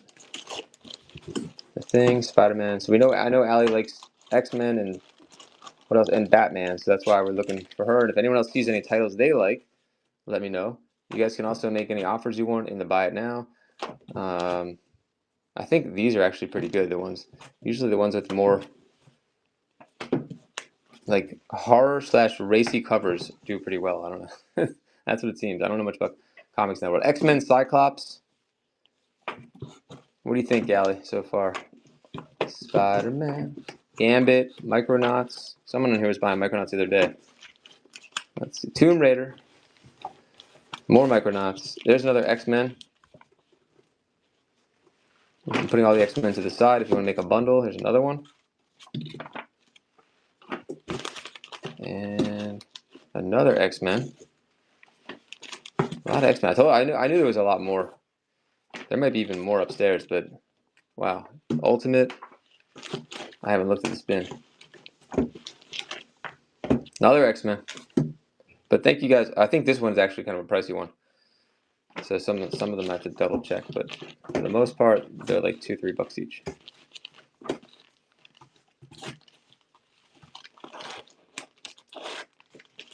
Alright. Allie, I think we'll do this lot and then I might relaunch the stream. Allie, let me know what you want to do because I want to get you a good deal. I want to get you free shipping if you want these. Look at all these. Do you want some of them? All of them? They're still here. Ultimate. There's an Uncanny right there. Did we lose Allie? Okay, so all the ones I showed you so far? Let me let you know because it's not my lot. So let me double check for you. You got it. All right, we'll do a quick count and then I'm just going to check on a couple things. Sorry, chat, for just give me a minute here. All right, let's see. Whoopsies. 1, 2, 3, 4, 5, 6. All right, there's 10 right there. Let me grab the other ones from over here. Thank you guys for your patience. 11, 12, 13. Do I have any giveaways in the thing? I like to do giveaways also when I'm taking so much time so that people can have something to do or check the store. Was that 16, I think? That's a thick one. 17, 18, 19. You want duplicates? That's 20. 21, 2, 23. All right, 1 second here. Let me check my thing.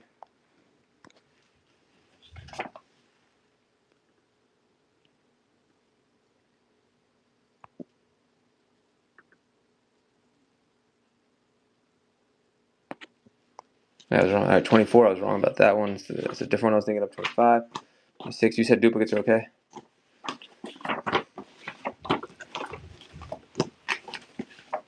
Cool. Now, unless I miscounted, it's about 33. He wanted me to sell all these at like the cover price, but you're getting 33 of them, so I think I should lower it a little bit here. Hold on.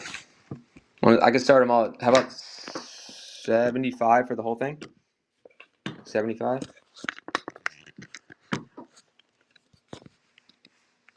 Let me see if I can get these in the store. And guys, thanks for hanging out during the community show. Make sure you go on Springer Collectibles on YouTube, and that's where this is being broadcast right now. Plus all the other ones. If you go to the playlist, you can see all the other ones under Seller Q&A playlist. And I'm probably going to relaunch after this. Just want to get Allie some good shipping here. So bundle. And I'm not seeing the chat right now, so give me 1 second. I don't know if you responded yet. All right, so this one, put the weight in this one.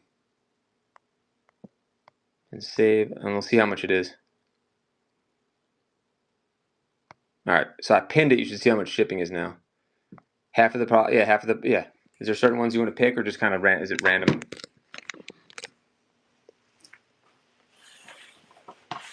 Like, is there certain ones you like take out all the extreme ones, or you know what I mean? Pick out, or like keep the older ones, you mean, right? Or take them out.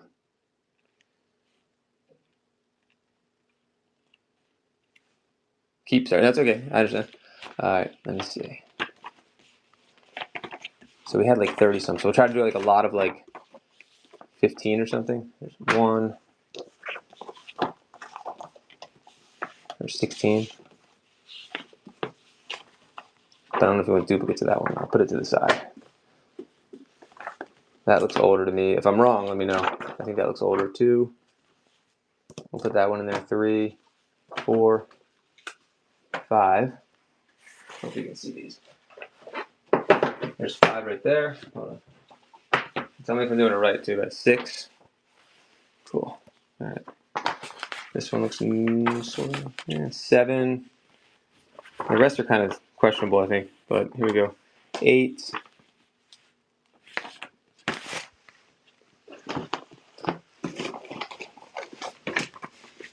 9 if you want. Wait, that's another. Oh, it's like 3 of that guy now. You me take that out? Okay.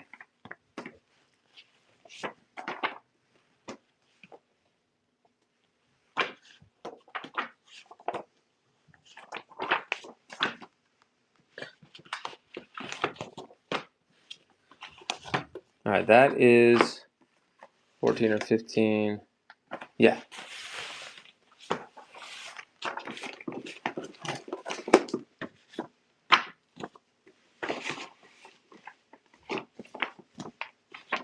I think that's about 16.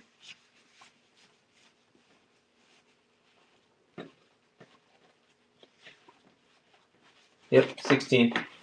So I said it was like 75 for that one. So like, I'll do like 35. There you go.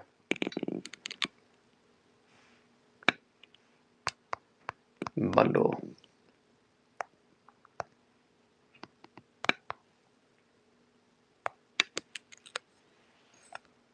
Thanks, Allie. And guys, I'll be on again, so make sure you follow for the pop-up after this. I'm going to pop up probably around 2 o'clock. Hey, thanks so much, Allie. I appreciate it.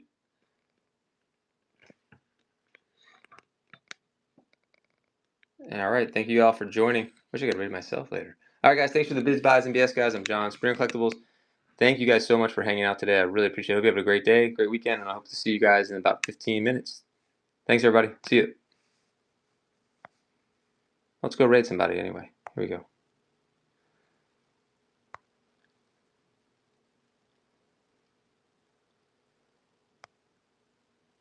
All right.